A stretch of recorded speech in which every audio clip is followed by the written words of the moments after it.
ഉണ്ടോ? ഇതിൽ എത്തിയിട്ടുണ്ടോ? ഫൈസൽ സാറൊക്കെ ഉണ്ടോ? ഞാൻ ജോയിൻ ചെയ്തിട്ടുണ്ട്. ഓക്കെ. നമുക്ക് സാർ 2 മിനിറ്റ് കൂടി വെയിറ്റ് ചെയ്യാം. ബാക്കി ആരും കയറുകയാണെങ്കിൽ കയറിയോട്ട് ശേഷം നമുക്ക് മൂവ് ചെയ്യാം. ഓക്കെ പറഞ്ഞാൽ മതി.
ഹലോ. സാറ് സ്റ്റാർട്ട് ചെയ്തു. സാറ് സ്റ്റാർട്ട് ചെയ്തോ? സാറ് ഒന്ന് സ്വാഗതം പറഞ്ഞോളി. എന്നോട് സ്വാഗതം പറയാനാ പറഞ്ഞു. പ്രിൻസിപ്പൾ ജോയിൻ ചെയ്തേനെ. ആ ഒന്ന് ജസ്റ്റ് ഇനാഗ്രേഷൻ പ്രിൻസിപ്പൽ ക്ഷണിക്കുക അത്ര തന്നെ. ഡീലേ ചെയ്യാം സാർ, ഡീലേ ചെയ്യാം. ഞാൻ അല്ല സാറ് തുടക്കിട്ടോളൂ. ഇപ്പോൾ സാറ് ജോയിൻ ചെയ്താൽ നേരെ തുടക്കിട്ടോളൂ. ഇപ്പോൾ പ്രിൻസിപ്പൾ എത്തിയിട്ടുണ്ട്. ജസ്റ്റ് ഇങ്ങനെ പറഞ്ഞാൽ മതി, ദിശ നെറ്റ് സർക്കിള് നമ്മൾ യൂണിയൻ്റെ ഇതിൽ സ്റ്റാർട്ട് ചെയ്ത് അങ്ങനെ എന്തെങ്കിലുമൊക്കെ പറഞ്ഞ് തുടങ്ങിയാൽ മതി. എന്നാൽ ആയിക്കോട്ടെ, തുടങ്ങാം കേട്ടോ നമ്മൾ.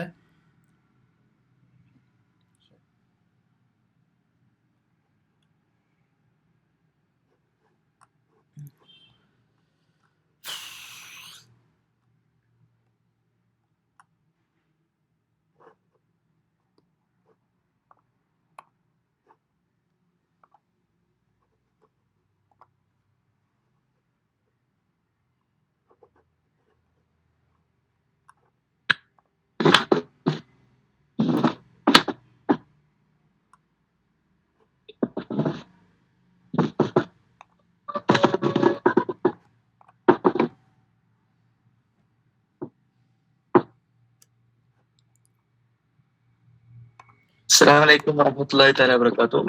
നമുക്ക് സ്റ്റാർട്ട് ചെയ്യാം. ഓക്കെ, സ്റ്റാർട്ട് ചെയ്യാം. അപ്പൊ ആദ്യമായിട്ട് ഈ ഒരു പ്രോഗ്രാം ദിശ നെറ്റ് പ്രിപ്പറേഷൻ സർക്കിൾ സാഫി സംഘടിപ്പിക്കുന്ന UGC net JRF online coaching ആണ്. ഇപ്പൊ നമ്മളൊരു ഓഫ്ലൈൻ കോച്ചിങ് ആയിരുന്നു ഉദ്ദേശിച്ചിരുന്നത്. പക്ഷെ നമ്മളെ സമയം പര്യാപ്തമായതുകൊണ്ടും ഒരുപാട് പ്രോഗ്രാമുകൾ യൂണിയൻ പ്രോഗ്രാമുകൾ തന്നെ നടക്കേണ്ടതുണ്ടായത് കൊണ്ടുമാണ് ഇങ്ങനെ ഈ ഒരു ഓൺലൈനായി ചൂസ് ചെയ്തിട്ടുള്ളത്. പിന്നെ കൂടുതൽ സൗകര്യവും ഈ ഒരു ഓൺലൈൻ ചൂസിങ് ആണ് എന്നുള്ളത് ഒരു യാഥാർത്ഥ്യമാണ്. അപ്പോ സമയം കവർന്നെടുക്കുന്നില്ല. നമുക്ക് ഈ ഒരു പ്രോഗ്രാം ഇനാഗ്രേറ്റ് ചെയ്യാനായിട്ട് ബഹുമാനപ്പെട്ട പ്രിൻസിപ്പൽ ഇമ്പിച്ചിക്കോയ സാറ് ഇവിടെ വന്നിട്ടുണ്ട്.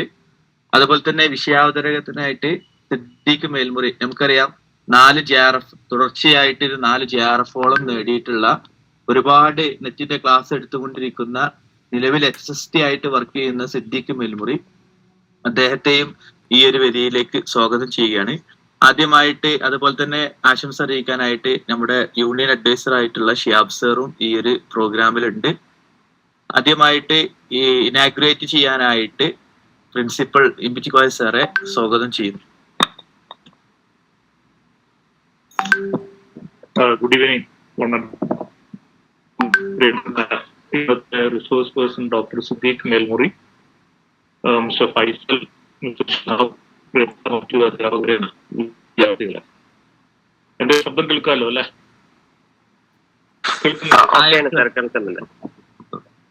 ഓക്കെ.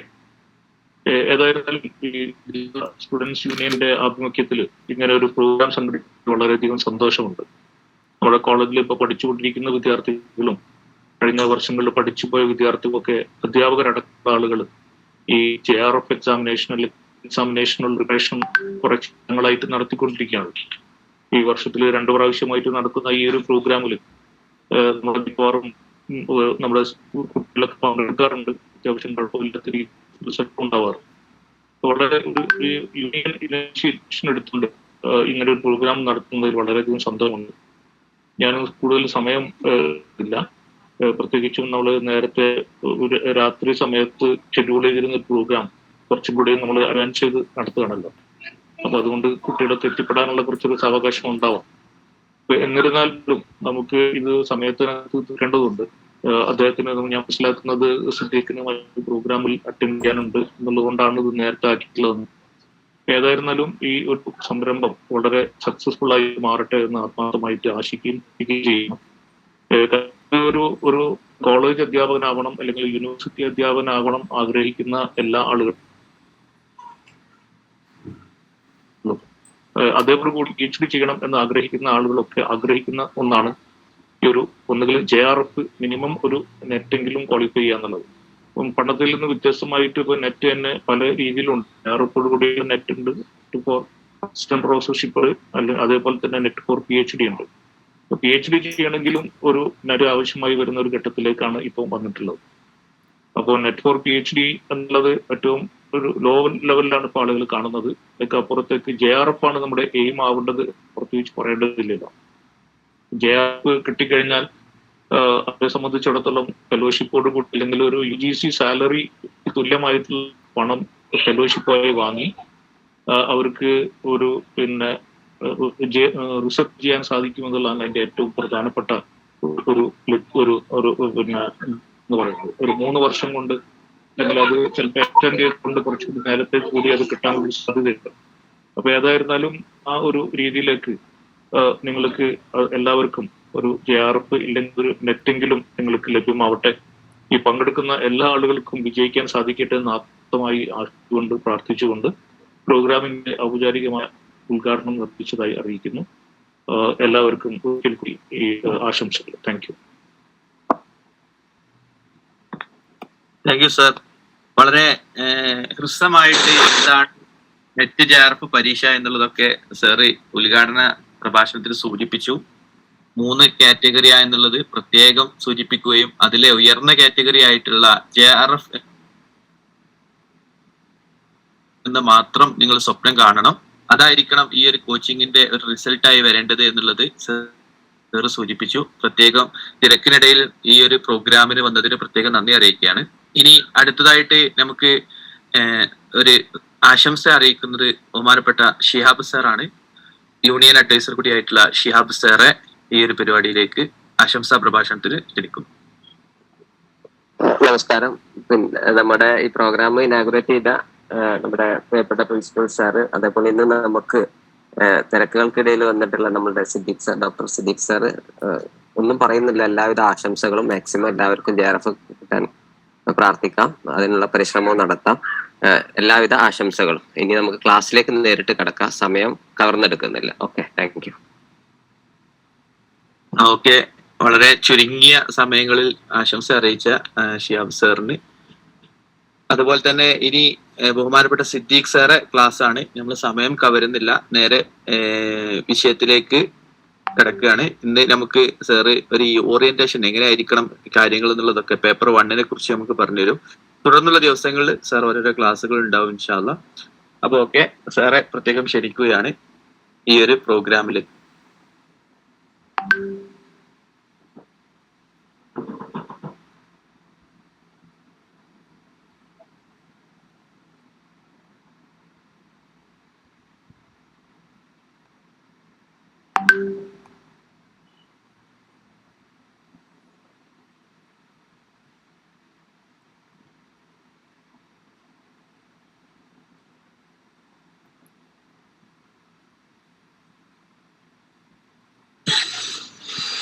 സിദ്ദീഖ് സാർ ഓക്കെ അല്ലേ? ആ സാർ, ഓഡിബിൾ ആണ്.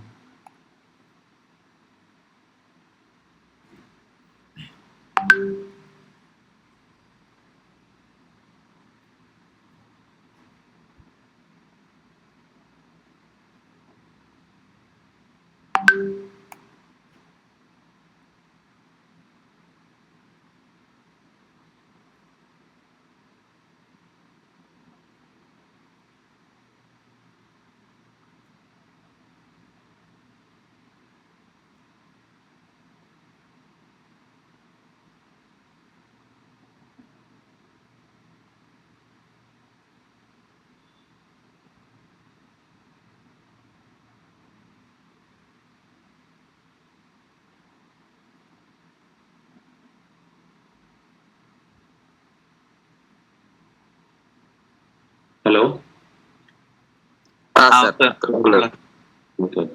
ഞാൻ എന്റെ മൈക്ക് എന്തോ ഒരു ടെക്നിക്കൽ പ്രശ്നമാണ്. യെസ്, നമ്മള് ഒരു ഓറിയന്റേഷൻ അതോ എന്തോ ഒക്കെ വരുന്നല്ലോ. കുഴപ്പമൊന്നുമില്ല സാർ. ഓക്കെ, ഇപ്പൊ ഞാൻ മൈക്ക് മാറ്റിയ. നമ്മളെ ഇതിന്റെ subject wise question paper discuss ചെയ്യണോ, അതല്ല ഇതിലെ കുട്ടികൾ പുതിയ ആളുകളാണോ, മീൻസ് ഇതുവരെ പരീക്ഷ എഴുതാത്ത ആളുകളാണോ, എങ്ങനെ പോകേണ്ടതെന്ന് അറിയണം. 2 രീതിയിൽ പോകും. ഒന്ന് സിലബസ് ഒന്ന് പരിചയപ്പെടുത്തി എങ്ങനെ പ്രിപ്പയർ ചെയ്യാന്ന് പറയാം. അതല്ല മുമ്പ് എഴുതിയ പരിചയമുള്ള ആളുകളാണെങ്കിൽ, അവിടെ ഓറിയന്റേഷൻ കിട്ടിയ ആളുകളാണെങ്കിൽ നേരെ previous set of question paper ഓരോ ഏരിയയിൽ ഒരു 5 സെറ്റ് ക്വസ്റ്റ്യൻ പേപ്പർ എഴുതും, അങ്ങനെയും പോവാം. എന്താ വേണ്ടത് സാർ? കുട്ടികളെ എന്തെങ്കിലും പറഞ്ഞിരുന്നു?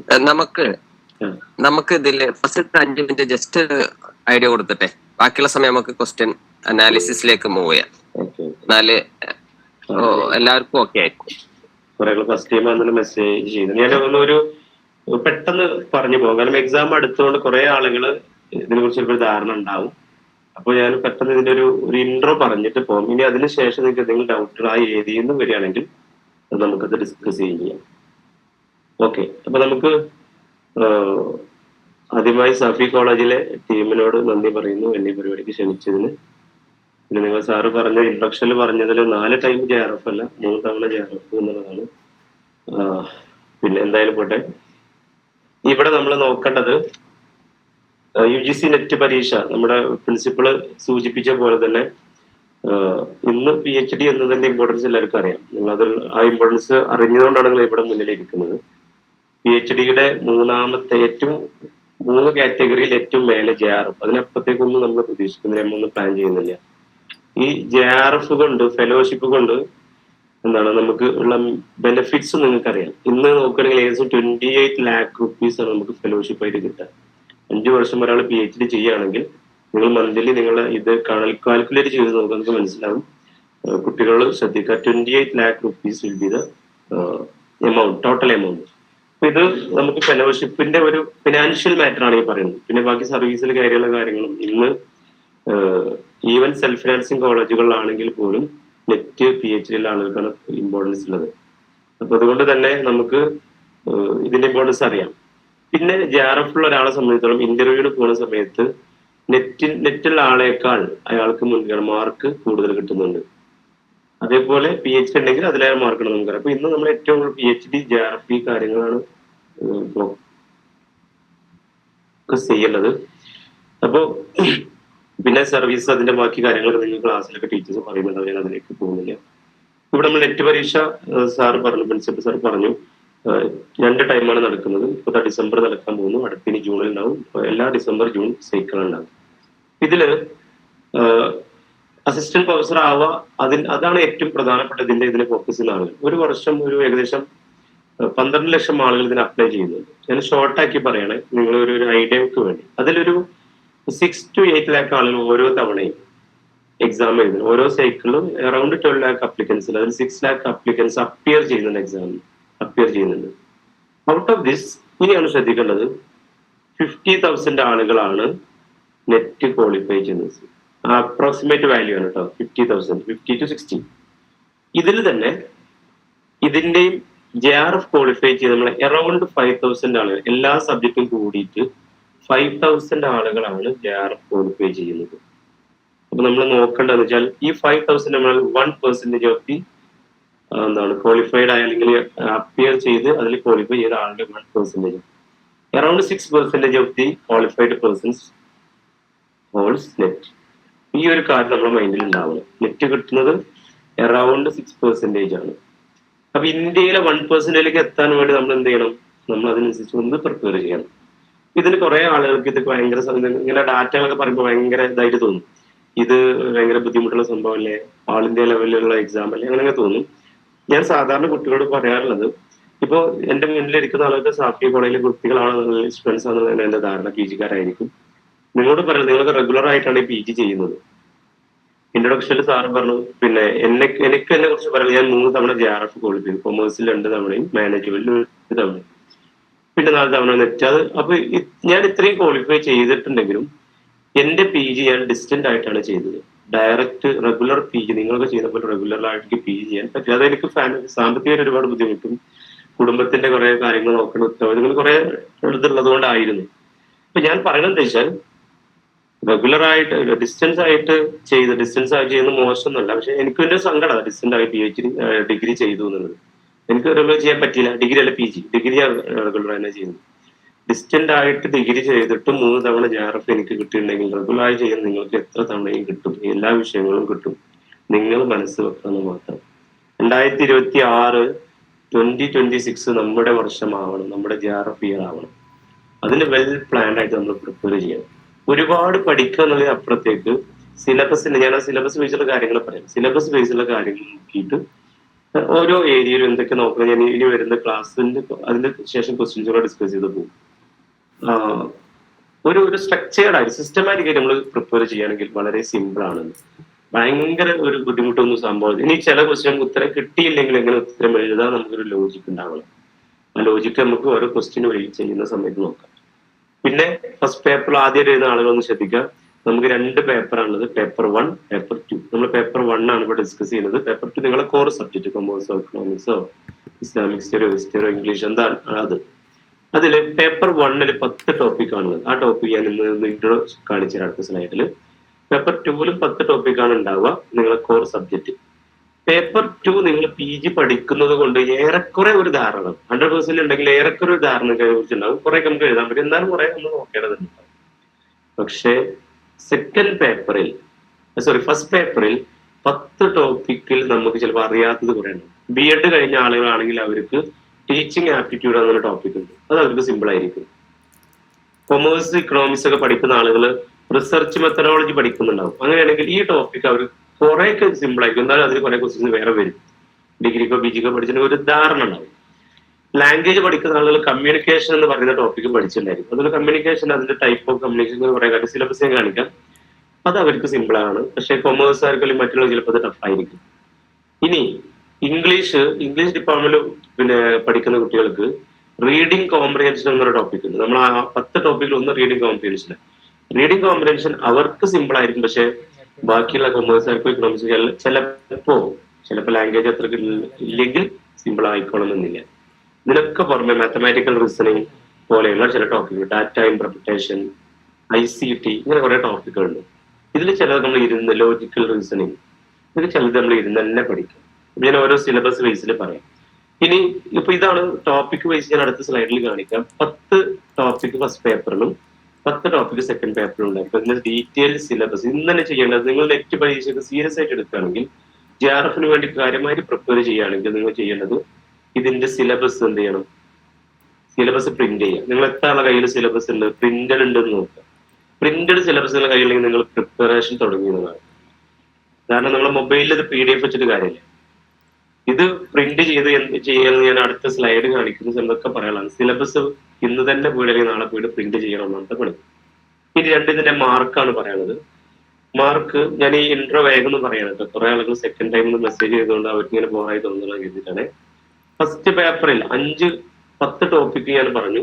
ഓരോ ടോപ്പിക്കിനും 5 ക്വസ്റ്റ്യൻസ് ആണ് ഉണ്ടായിരിക്കുക.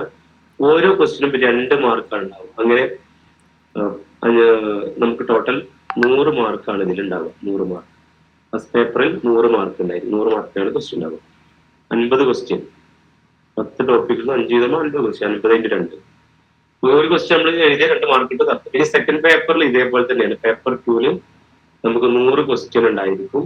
അതിൽ ഓരോ ടോപ്പിക്കിനും 10 ക്വസ്റ്റ്യൻ ഉണ്ടാവുക. അതിന് 2 മാർക്ക് വീതം ഉണ്ടാവും. ഇങ്ങനെ 200 മാർക്ക് ടോട്ടൽ സെക്കൻഡ് പേപ്പറിൽ 20. അതായത് നമ്മുടെ core subject commerce, management, economics, English, history പോലെ ഏതാണ് അത്. ഫസ്റ്റ് പേപ്പറിലെ 100 മാർക്ക് കൂടി ടോട്ടൽ 300 നമ്മുടെ എക്സാം. ഔട്ട് ഓഫ് ദിസ് 300 നമ്മളെ ടാർഗറ്റ് 210 to 230 ആവണം. 210 230 നമ്മൾ ടാർഗറ്റ് ചെയ്യണം. ചില സമയത്ത് നെറ്റിനെ ക്വാളിഫൈ ചെയ്യാൻ അത്ര മാർക്ക് വേണ്ടി വരില്ല, പക്ഷെ ചില സമയത്ത് ഇത് ഉണ്ടാവാറുണ്ട്. അതുകൊണ്ട് ഈ 210 എത്തുന്നു നമ്മൾ എന്ത് ചെയ്യണം, ഉറപ്പിക്കണം. എന്ന് പറഞ്ഞാൽ ഏകദേശം ഒരു 70% ടാർഗറ്റ് ചെയ്ത് നമ്മൾ പ്രിപ്പയർ ചെയ്യണം. 65 എന്നാലേ നമ്മൾ എത്തും, മറ്റതിന് താഴേക്ക് പോകരുത്. ചില സമയത്ത് 55% കിട്ടിയ ആൾക്ക് JRF കിട്ടിയിട്ടുണ്ടായിരിക്കാം, നെറ്റ് കിട്ടിയിട്ടുണ്ടായിരിക്കാം. 58 കിട്ടിയ ആൾക്ക് JRF ഉണ്ടായിരിക്കാം, 60 ഒക്കെ ഉണ്ടാവും. പക്ഷെ നമ്മുടെ ടാർഗറ്റ് 65 ആയാൽ നമുക്ക് ടെൻഷൻ ഇല്ല. അങ്ങനെ ആവുമ്പോൾ നമ്മുടെ ഇനി ശ്രദ്ധിച്ചോ. ഇനി ഇതിന്റെ കാര്യങ്ങൾ മനസ്സിലാവില്ലെങ്കിൽ ഏത് സമയം ചോദിക്കാം. ക്ലാസ് കഴിഞ്ഞിട്ട് ഞാൻ എന്റെ നമ്പർ തരാം, നിങ്ങൾ ആ സമയത്ത് വാട്സപ്പിൽ ചോദിക്കാം, നോ ഇഷ്യൂ. നമ്മുടെ ഫസ്റ്റ് പേപ്പറിൽ 50 ക്വസ്റ്റ്യനിൽ ശ്രദ്ധിച്ചോ 35 ചോദ്യം ശരിയാവാൻ ശ്രമിക്കണം. അതിനർത്ഥം 15 ക്വസ്റ്റ്യൻ തെറ്റിയാലും പ്രശ്നമില്ല, തെറ്റും. 8-10 ക്വസ്റ്റ്യൻ തെറ്റാൻ സാധ്യത എന്താണ്, നമ്മൾ ഇതുവരെ കേൾക്കാതെ ചില ക്വസ്റ്റ്യൻ കണ്ടതാണ്. അപ്പൊ നമ്മൾ കണ്ണടിച്ചെന്തെങ്കിലും എന്തെങ്കിലും ഒരു ഉത്തരം എഴുതി പോകേണ്ടി വരും. നെഗറ്റീവ് മാർക്ക് ഇല്ല. അതുകൊണ്ട് എന്താണ് ഒരു 5-8 ക്വസ്റ്റ്യൻ അറിയാത്തത് വന്നാൽ നമ്മൾ ആകെ പാനിക് ആവും. പാനിക്കായിട്ട് നമ്മൾ പിന്നെ എന്തൊക്കെയോ നമ്മളിങ്ങനെ കുറച്ചൊക്കെ ഇരുന്ന് പഠിച്ച് JRF സ്വപ്നം കണ്ടുപോയി ആദ്യത്തെ 5 ദിവസം നമുക്ക് അറിയാത്ത ഒന്നും ചെയ്യാൻ കഴിയില്ല. നമ്മൾ ആകെ പാനിക്കായിട്ട് എന്ത് ചെയ്യും, പിന്നെ എന്തൊക്കെയോ എഴുതി വെച്ചപ്പോൾ നമ്മൾ ആകെ ടെൻഷനായി. ഇത് കാര്യമായിട്ട് ആഗ്രഹിച്ചിട്ട് ആളുകൾക്ക് ടെൻഷനൊക്കെ ഉണ്ടാവും. ചെറിയ ടെൻഷനൊക്കെ പരീക്ഷയ്ക്ക് ഉണ്ടാവും പഠിച്ചവർക്ക്, അല്ലാതെ ടെൻഷൻ ഉണ്ടാവില്ല. അപ്പൊ പ്രശ്നമില്ല, ഇത് പറയേണ്ട ആവശ്യമില്ല. അപ്പൊ 35 ക്വസ്റ്റ്യൻ ശരിയാവുന്ന രീതിയിൽ നമ്മൾ എന്ത് ചെയ്യണം, പ്രിപ്പയർ ചെയ്യണം. കാര്യം മനസ്സിലാവുണ്ടല്ലോ? നിങ്ങൾക്ക് കമന്റ് ചെയ്യാം, എന്തെങ്കിലും കാര്യങ്ങൾ ഉണ്ടെങ്കിൽ എടുത്ത് പറയാം. വോയിസ് ഒക്കെ വേണമെങ്കിൽ ഓൺ ആക്കി വെച്ചോ. ഇനി സെക്കൻഡ് പേപ്പറിൽ ഇതേപോലെ തന്നെയാണ്. നമ്മൾ ഒരു 70 ക്വസ്റ്റ്യൻ എങ്കിലും ശരിയാവുന്ന രീതിയിൽ വേണം പ്ലാൻ ചെയ്യാൻ. അപ്പൊ ചില സമയത്ത് പല ടൈപ്പുകളും കട്ട് ഓഫ് ഉണ്ടാകും. ഇൻട്രോ ഞാൻ വേഗം ഒന്ന് പറഞ്ഞതാണ്. ഞാൻ ഇൻട്രോ വേണ്ടി വരില്ല എന്ന് കരുതിയിട്ട്, പക്ഷെ എന്നാലും ജസ്റ്റ് ഒന്ന് പറഞ്ഞു.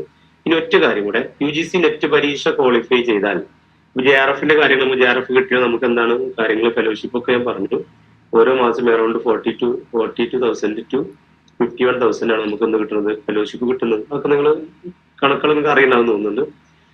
ഇനി നെറ്റ് ക്വാളിഫൈ ചെയ്ത ആളുകൾക്ക് വേറെ അഡ്വാൻറ്റേജ് എന്താ വെച്ചാൽ, ഇന്ത്യയിലെ മഹാരത്ന കമ്പനികൾ, നവരത്ന കമ്പനികളുണ്ട്, വലിയ കമ്പനികൾ, വലിയ ലാഭം നൽകുന്ന കമ്പനികൾ.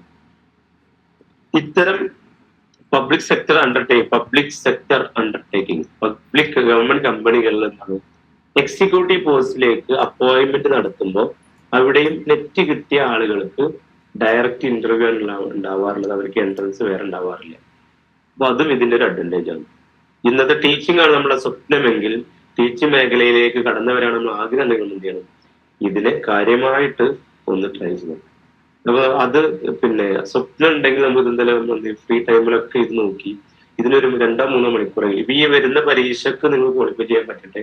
ഇൻ കേസ് ക്വാളിഫൈ ചെയ്തില്ലെങ്കിൽ അടുത്ത പരീക്ഷക്ക് സിസ്റ്റമാറ്റിക് ആയിട്ട് നോക്കി പോവാം. പരീക്ഷ എങ്ങനെ എഴുതണ്ടെന്നുള്ള രൂപം കൂടെ നമ്മൾ മനസ്സിലാക്കുകയും വേണം. ഞാനത് ഇനി സിലബസ് കഴിഞ്ഞിട്ട് കുറച്ച് ക്വസ്റ്റ്യൻ പറഞ്ഞ സമയത്ത് അറിയാത്ത ഉത്തരം എങ്ങനെ എഴുതാന്നുള്ള അപ്രോച്ചൂടെ പറയാം.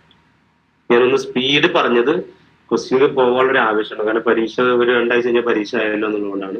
2 ആഴ്ച അല്ല, കുറച്ച് ദിവസമുള്ളൂ. അപ്പൊ ഈ ആദ്യമായിട്ട് വരുന്ന ആളുകൾ ഇതിൽ എന്തെങ്കിലും ഒരു ഇൻട്രൊഡക്ഷൻ, എന്തെങ്കിലും ഡൗട്ട് ഉണ്ടെങ്കിൽ ഒന്ന് ചോദിക്കുമോ? അങ്ങനെയാണെങ്കിൽ ഞാൻ ബാക്കി നമ്മുടെ സിലബസ് വൈസ് നോട്ടിലേക്ക് പോവാം. നിങ്ങൾ ചോദിക്കാൻ ബുദ്ധിമുട്ടുണ്ടെങ്കിൽ നിങ്ങൾ എന്ത് ചെയ്താൽ മതി, ഈ ചാറ്റ് ബോക്സ് ഇവിടെ ഉണ്ടല്ലോ, ഉണ്ടാവും, നോക്കാം. അതിൽ നിങ്ങൾ പോസ്റ്റ് ചെയ്താലും മതി, ഞാൻ നോക്കിക്കോളാം. Okay, first time second time ഒക്കെ ഉണ്ട്, 3-4 ആളുകളെ ചെയ്തിട്ടുള്ളൂ. ഓക്കെ, നമ്മൾ നേരെ ക്ലാസ്സിലേക്ക് നമ്മുടെ ക്വസ്റ്റ്യന്റെ കാര്യങ്ങളിലേക്ക് പോട്ടെ. എന്താണ് പറയുന്നത്? കുട്ടികളൊന്ന് ഉണ്ടാ? ഓക്കെ, അങ്ങനെയാണ് നമ്മൾ ആദ്യം സിലബസ് കാണിക്കാം. സിലബസ് നിങ്ങളൊന്ന് പിന്നെ പ്രിന്റ് സ്ക്രീൻഷോട്ട് എടുത്ത് സമയം കളയണ്ട. നിങ്ങൾ ചെയ്യേണ്ടത് സിലബസ് പ്രിന്റ് ചെയ്യുക. അത് നിങ്ങളുടെ കയ്യിൽ സിലബസ് ഫസ്റ്റ് പേപ്പറിൽ ഇല്ലെങ്കിൽ ഞാൻ നിങ്ങളെ ഫൈസൽ സാറിനോ അല്ലെങ്കിൽ ഷിഹാബ് സാറിനോ ഒക്കെ അയച്ചു കൊടുക്കുക. അവരുടെ കയ്യിലുള്ള ഞാൻ അയച്ചു, നിങ്ങൾ ഗ്രൂപ്പിൽ അത് ചോദിച്ചു പ്രിന്റ് ചെയ്യണം. എന്തിനാ പ്രിന്റ് ചെയ്യുന്നത് ഞാൻ പറഞ്ഞുതരാം. സിലബസ് ഒന്ന് പരിചയപ്പെടുത്താം. ഇതാണ് നമ്മൾ ഫസ്റ്റ് പേപ്പർ ഒന്നാമത്തെ topic, teaching aptitude. Teaching aptitude നമുക്ക് അറിയില്ലെങ്കിലും നമുക്ക് എന്ത് ചെയ്യാം, ഗസ് ചെയ്ത് എഴുതാം. അത് ഞാൻ പറയാം, അടുത്ത ഞാൻ ക്വസ്റ്റ്യൻ പറയും. ചിലത് നമുക്ക് ഇന്ന് നോക്കണ്ടേ. റിസർച്ച് ആപ്റ്റിറ്റ്യൂഡ്, റിസർച്ച് മെത്തഡോളജി, ഡിഗ്രിക്കും PGക്കും പഠിക്കുന്ന റിസർച്ച് ഉണ്ട്. അതിന് പുറമെ കുറച്ച് കാര്യങ്ങളുണ്ട്. പിന്നെ വേറെ ഒന്നാണ് മാത്തമാറ്റിക്കൽ റീസൺ. ഇതിൽ എന്തൊക്കെയാ വരുന്നുള്ളത് വെച്ചാൽ നമുക്ക് ചിലതൊക്കെ നമ്മൾ ഒരു കാര്യം മാത്രം മനസ്സിലാക്കുക. ഇതില് ഈ കൊമേഴ്സാർ എക്കണോമിക്സാറൊക്കെ അല്ലാത്ത മാത്സ് കുറച്ച് ബുദ്ധിമുട്ട് എന്ന് പറയുന്ന ആൾക്കാരൊക്കെ ഉണ്ടാകും. അവരോട് പറയുന്നത് നിങ്ങൾക്ക് 8ാം ക്ലാസ് മുതൽ ഒരു 10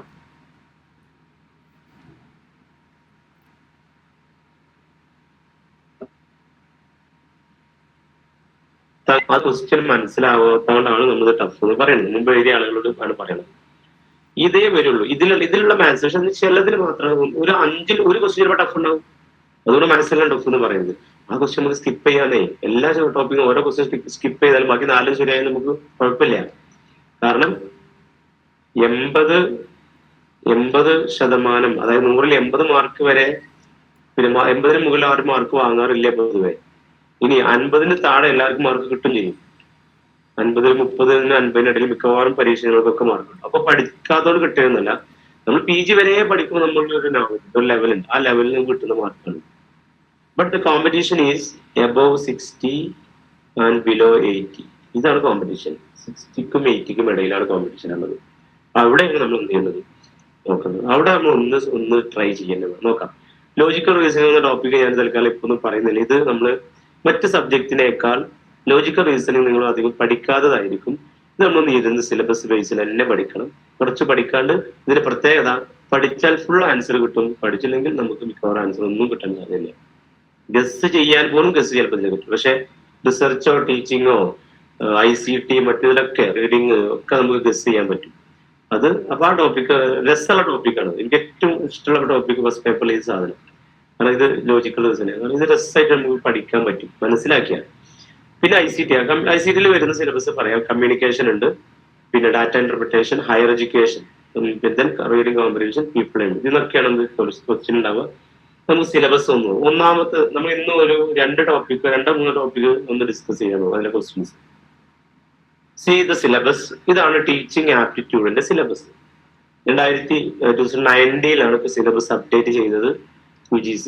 അതിനു മുമ്പ് സിലബസ് കുറച്ച് ഇത്ര അല്ലായിരുന്നു, കുറച്ച് കുറവായിരുന്നു. പക്ഷെ ചോദ്യം അതിൽ നിന്നൊക്കെ വന്നിരുന്നു. ഇപ്പൊ ഡീറ്റെയിൽ സിലബസ് UGC വന്നു. അതുകൊണ്ട് എന്താണ് ഈ ഏരിയകളൊക്കെ നമ്മൾ നോക്കി പോവാം. ഇനി ഞാൻ എങ്ങനെയാണ് സിലബസ് വെച്ച് നമ്മൾ പഠിക്കാൻ ഇരിക്കേണ്ടതെന്ന് മനസ്സിലാക്കിയപ്പോ നമ്മൾ സിലബസ് പ്രിന്റ് ചെയ്തിട്ട് നിങ്ങൾ ആലോചിക്കൂ, ഒരു B.Ed കഴിഞ്ഞാലും ഇല്ലെങ്കിൽ നമുക്കൊക്കെ ടീച്ചിങ് എന്താണെന്ന് അറിയില്ല. നമ്മൾ ടീച്ചേഴ്സ് പഠിപ്പിക്കുന്നുണ്ടല്ലോ. ഇപ്പൊ ടീച്ചർ എങ്ങനെയായിരിക്കണം, ടീച്ചിങ് എന്താണെന്ന് നമുക്ക് സാധാരണ അറിയാം. അപ്പൊ നമുക്ക് ജസ്റ്റ് എന്ത് ചെയ്യാം, ഈ ടീച്ചിങ് തൽക്കാലം വായിക്കണ്ട. Concept of teaching, objectives of ടീച്ചിങ്ങിന്റെ ഒബ്ജക്റ്റീവ്സ് നമ്മൾ ജസ്റ്റ് അറിയില്ലെങ്കിൽ പോർഷൻ നമുക്ക് ഉണ്ടാക്കാൻ പറ്റും. അപ്പൊ ഇത്രയും കാര്യം സിലബസ് എടുക്കുന്നത് ഇതേപോലെ കട്ട് ചെയ്യാം. നിങ്ങളെ സബ്ജക്റ്റ് ഇല്ലേ, സബ്ജക്റ്റിന്റെ പേപ്പർ ഇപ്പോ ഇതില് എനിക്ക് തോന്നുന്നു എല്ലാ സബ്ജക്റ്റും ഉണ്ട് തോന്നുന്നുണ്ട്. എല്ലാ സബ്ജക്റ്റും ടൈപ്പ് ചെയ്താൽ എനിക്ക് മനസ്സിലാവും. നിങ്ങൾ സബ്ജക്റ്റിന്റെ സിലബസ് പ്രിന്റ് ചെയ്തിട്ട് ചെയ്യുമ്പോൾ ഇപ്പൊ ഞാൻ കൊമേഴ്സ്, എന്റെ മെയിൻ ടോപ്പിക് ഒന്ന് കൊമേഴ്സാണ്. അപ്പൊ കൊമേഴ്സിൽ ഞാൻ അതിന്റെ സിലബസ് എടുത്ത് ഞാൻ നോക്കുന്ന സമയത്ത് ചില ടോപ്പിക് എനിക്ക് സിമ്പിൾ ആയിട്ട് അറിയണമായിരിക്കും. ഞാനൊരു പെൻസിലൊക്കെ എടുത്താൽ അത് ഇങ്ങനെ കട്ട് ചെയ്യും. ഓരോ ടോപ്പിക്കിൽ എനിക്ക് സിമ്പിൾ ആയിട്ട് അറിയണ എല്ലാം കട്ട് ചെയ്യും. അങ്ങനെ കട്ട് ചെയ്യുമ്പോൾ എന്താണെന്ന് വെച്ചാൽ നമ്മളൊരു സൈക്കോളജി ഒരു വർക്ക്ഔട്ട് ചെയ്യും. കട്ട് ചെയ്യുമ്പോൾ ഇത്രയൊന്നും എനിക്ക് പഠിക്കാനില്ലല്ലോ എന്നുള്ള ഒരു തോന്നൽ വരും. അപ്പൊ കുറച്ചേ ഉള്ളൂ. ആ ഏരിയ ഏത് ബുക്കിലാണോ കിട്ടുക ആ ബുക്ക് എടുത്ത് നോക്കി നമ്മൾ എന്ത് ചെയ്യും, അത് പോയിട്ട് റെഫർ ചെയ്യും. അപ്പൊ നമുക്ക് വർക്ക് ലോഡ് കുറവാണ്. മറ്റേ സിലബസ് നമ്മളെ ഈ ഫസ്റ്റ് പേപ്പറിൽ 2 പേജുണ്ട് സിലബസ്. നമ്മുടെ ടോപ്പിക് സബ്ജക്ട് ഒരു 3 പേജ് ഉണ്ടാവും, 5 പേജ് സിലബസ്. ഇത് കാണുമ്പോൾ തന്നെ ഒരു PG ലെവലിൽ നിൽക്കുന്ന ഒരു കുട്ടി ഇത്രയൊക്കെ പഠിക്കാണ്, എങ്ങനെയാണ് ഈ പരിപാടിക്ക് ഞാനില്ല എന്നുള്ള രീതിയിൽ പോകും. പക്ഷെ നമ്മൾ അതിൽ കുറെ കാര്യം നമുക്ക് അറിയണതായിരിക്കും. ഒരു പക്ഷേ നിങ്ങൾക്ക് അറിയാത്തൊരു ടോപ്പിക് ആയിരിക്കും ലെവൽസ് ഓഫ് ടീച്ചിങ്. B.Ed പഠിച്ച ആൾക്ക് levels, memory level, understanding level എന്നൊക്കെ പറഞ്ഞ സംഭവം അറിയാം. ഒന്നുമില്ല. ഇപ്പോ എന്റെ ചെറിയ മോള്, ഇത് 2 മക്കളാണ്. ചെറിയ മോള് LKG പഠിക്കുക. അവളിപ്പോ പഠിക്കുന്ന മെമ്മറി ലെവൽ. അവളോട് നാഷണൽ ആന്തം ചെല്ലാൻ വേണ്ടി പറഞ്ഞാൽ അവള് ദേശീയകാലം മൊത്തം ചൊല്ലിയൊരു അവസാനം താങ്ക് യു ടീച്ചറും പറയും. അപ്പൊ അവളോട് ഞാൻ താങ്ക് യു ടീച്ചർ അതിൽ ഇല്ലെന്ന് വെച്ചാൽ അവൾ എന്നെ ചീത്ത പറയും. കാരണം എന്താ, അവൾ കാണാപാഠം പഠിച്ചതാണ്. ഇതാണ് മെമ്മറി ലെവൽ ഓഫ് ടീച്ചിങ്ങിലെ ലേണിംഗ് എന്ന് പറയുന്നത്. അവിടെ കുട്ടി ചിന്തിക്കൊന്നുമില്ല. തോട്ട്ലെസ് ലേണിംഗ് ആണ് ഈ സാധനത്തിന് ഈ ഒരു ലെവലിൽ. നമ്മൾക്ക് ചെറിയ കുട്ടിയായിരിക്കുന്ന സമയത്ത് തോട്ട്ലെസ് ലേണിംഗ്, ചില കാര്യങ്ങളൊക്കെ നമ്മൾ ചിന്തിക്കാതെ ലേൺ ചെയ്യുന്നുണ്ട്. അതാണ് മെമ്മറി ലെവൽ. അപ്പോൾ ടീച്ചർ അതിവിടെ എങ്ങനെയായിരിക്കും. നമ്മൾ കുറച്ച് വലുതായപ്പോ പഠിച്ചതാണെന്ത്, ഒരു +2 എത്തിയപ്പോഴൊക്കെ ഡിഗ്രിയിലൊക്കെ നമ്മൾ അണ്ടർസ്റ്റാൻഡിങ് ആണ്, കാര്യങ്ങൾ മനസ്സിലാക്കിയിട്ട് നമ്മുടേതായ രീതിയിൽ നമുക്ക് എന്ത് ചെയ്യാൻ പറ്റുന്നത്, അത് റിഫ്ലക്ട് ചെയ്താൻ പറ്റുന്നുണ്ട്. പക്ഷേ റിഫ്ലക്റ്റീവ് ലെവൽ ഒരു 3ാമത്തെ ലെവൽ. ഈ ലെവലിൽ ഇത് പഠിക്കണം. ഞാൻ ഡീറ്റെയിൽ പറയുന്നത് ജസ്റ്റ് ഒരു സൂചന തന്നെയാണ്. റിഫ്ലക്റ്റീവ് ലെവൽ എന്ന് പറഞ്ഞാൽ ഈ ലെവലിൽ ഒരു കുട്ടി എന്ത് ചെയ്യുന്നുണ്ട്, സ്വന്തമായ കുട്ടിയുടേതായ അഭിപ്രായത്തിലാണ് ഇന്റർപ്രറ്റ് ചെയ്യുന്നത്. അതായത് നമ്മൾ PhD ചെയ്യുന്ന ഒരാള് അയാളുടെ വ്യൂ ആണ് എക്സാമിന് എഴുതുന്നത്. റിഫ്ലക്റ്റീവ് ലെവൽ എന്ന് പറഞ്ഞാൽ നമുക്കത് ഡീറ്റെയിൽ പിന്നെ പറയാം. ഞാൻ പറഞ്ഞപ്പോ ഇവിടെ ഈ ഫസ്റ്റ് ലൈൻ ഞാൻ കട്ട് ചെയ്തു. ഇത് വേണ്ട, ഒബ്ജക്റ്റീവ്സ് വേണ്ട, ലെവൽസ് മാത്രം മതി. പിന്നെ ക്യാരക്ടറിസ്റ്റിക്സ് ഓഫ് ടീച്ചിങ്ങിന്റെ പ്രത്യേകത. ഞാനിത് ഇങ്ങനെ വേണ്ടെന്നല്ല, ഇതൊക്കെ നമുക്ക് പറയണം, ശരിക്കും പഠിക്കണം. നമുക്ക് സിമ്പിൾ ആയി ബേസിക് ടീച്ചിങ്ങിന്റെ ബേസിക് ആയിട്ട് വേണ്ട സാധനം എന്താ, ഒരു ടീച്ചറുടെ ക്യാരക്ടറിസ്റ്റിക്സ് എന്താ. നമ്മള് ഒരു സിനിമ ഉണ്ടല്ലോ മലയാളത്തിൽ, നമ്മുടെ ഇയാളെ പൃഥ്വിരാജിന്റെ ഒരു സ്കൂൾ ടീച്ചറായിട്ട്, മണ്ണാർമല ഹൈസ്കൂൾ, എന്താണ് അതിന്റെ പേര്, സിനിമ ഉണ്ടല്ലോ അല്ലെ, നിങ്ങൾക്ക് മനസ്സിലായല്ലോ തോന്നുന്നു, പേര് കിട്ടുന്നില്ല. അപ്പൊ ആ സിനിമയിലെ ആ സിനിമയിലെ ടീച്ചർ ആലോചിച്ചാൽ മതി. ഒരു ഐഡിയൽ ടീച്ചർ എങ്ങനെ ആയിരിക്കണം. സ്ഫടികം സിനിമയിലെ ചാക്കോമാഷ് അല്ല. താരെ ജമീൻ പർ എന്ന് പറയുന്ന ഹിന്ദി സിനിമയിലെ ഒരു ഐഡിയൽ ടീച്ചർ ഉണ്ട്. അതേപോലെ എന്താണ് ഈ സിനിമയുടെ പേര്, മനസ്സിലായോ? എപ്പോഴും പറയുന്നു, എന്നാലും മറന്നു. അപ്പോ സജസ്റ്റ് എന്തായിരുന്നു, മാണിക്കകല്ല്. Thank you Aisha. മാണിക്കകല്ല് സിനിമയിലെ ഒരു ഐഡിയൽ ടീച്ചറെ കാണിക്കുന്നത്. ഇത്രയേ ഉള്ളൂ. അപ്പൊ നമ്മൾ അത് ഗസ് ചെയ്യാം. പരീക്ഷ പഠിക്കുന്ന സമയം പിന്നെ പഠിക്കാം. നിങ്ങൾ പടം ഈ 2 ലൈനിൽ എനിക്ക് ആകെ ഇവിടെ നോക്കാനുള്ള ഏതാ? ലേണേഴ്സ് ഓഫ് ടീച്ചിങ് മാത്രം.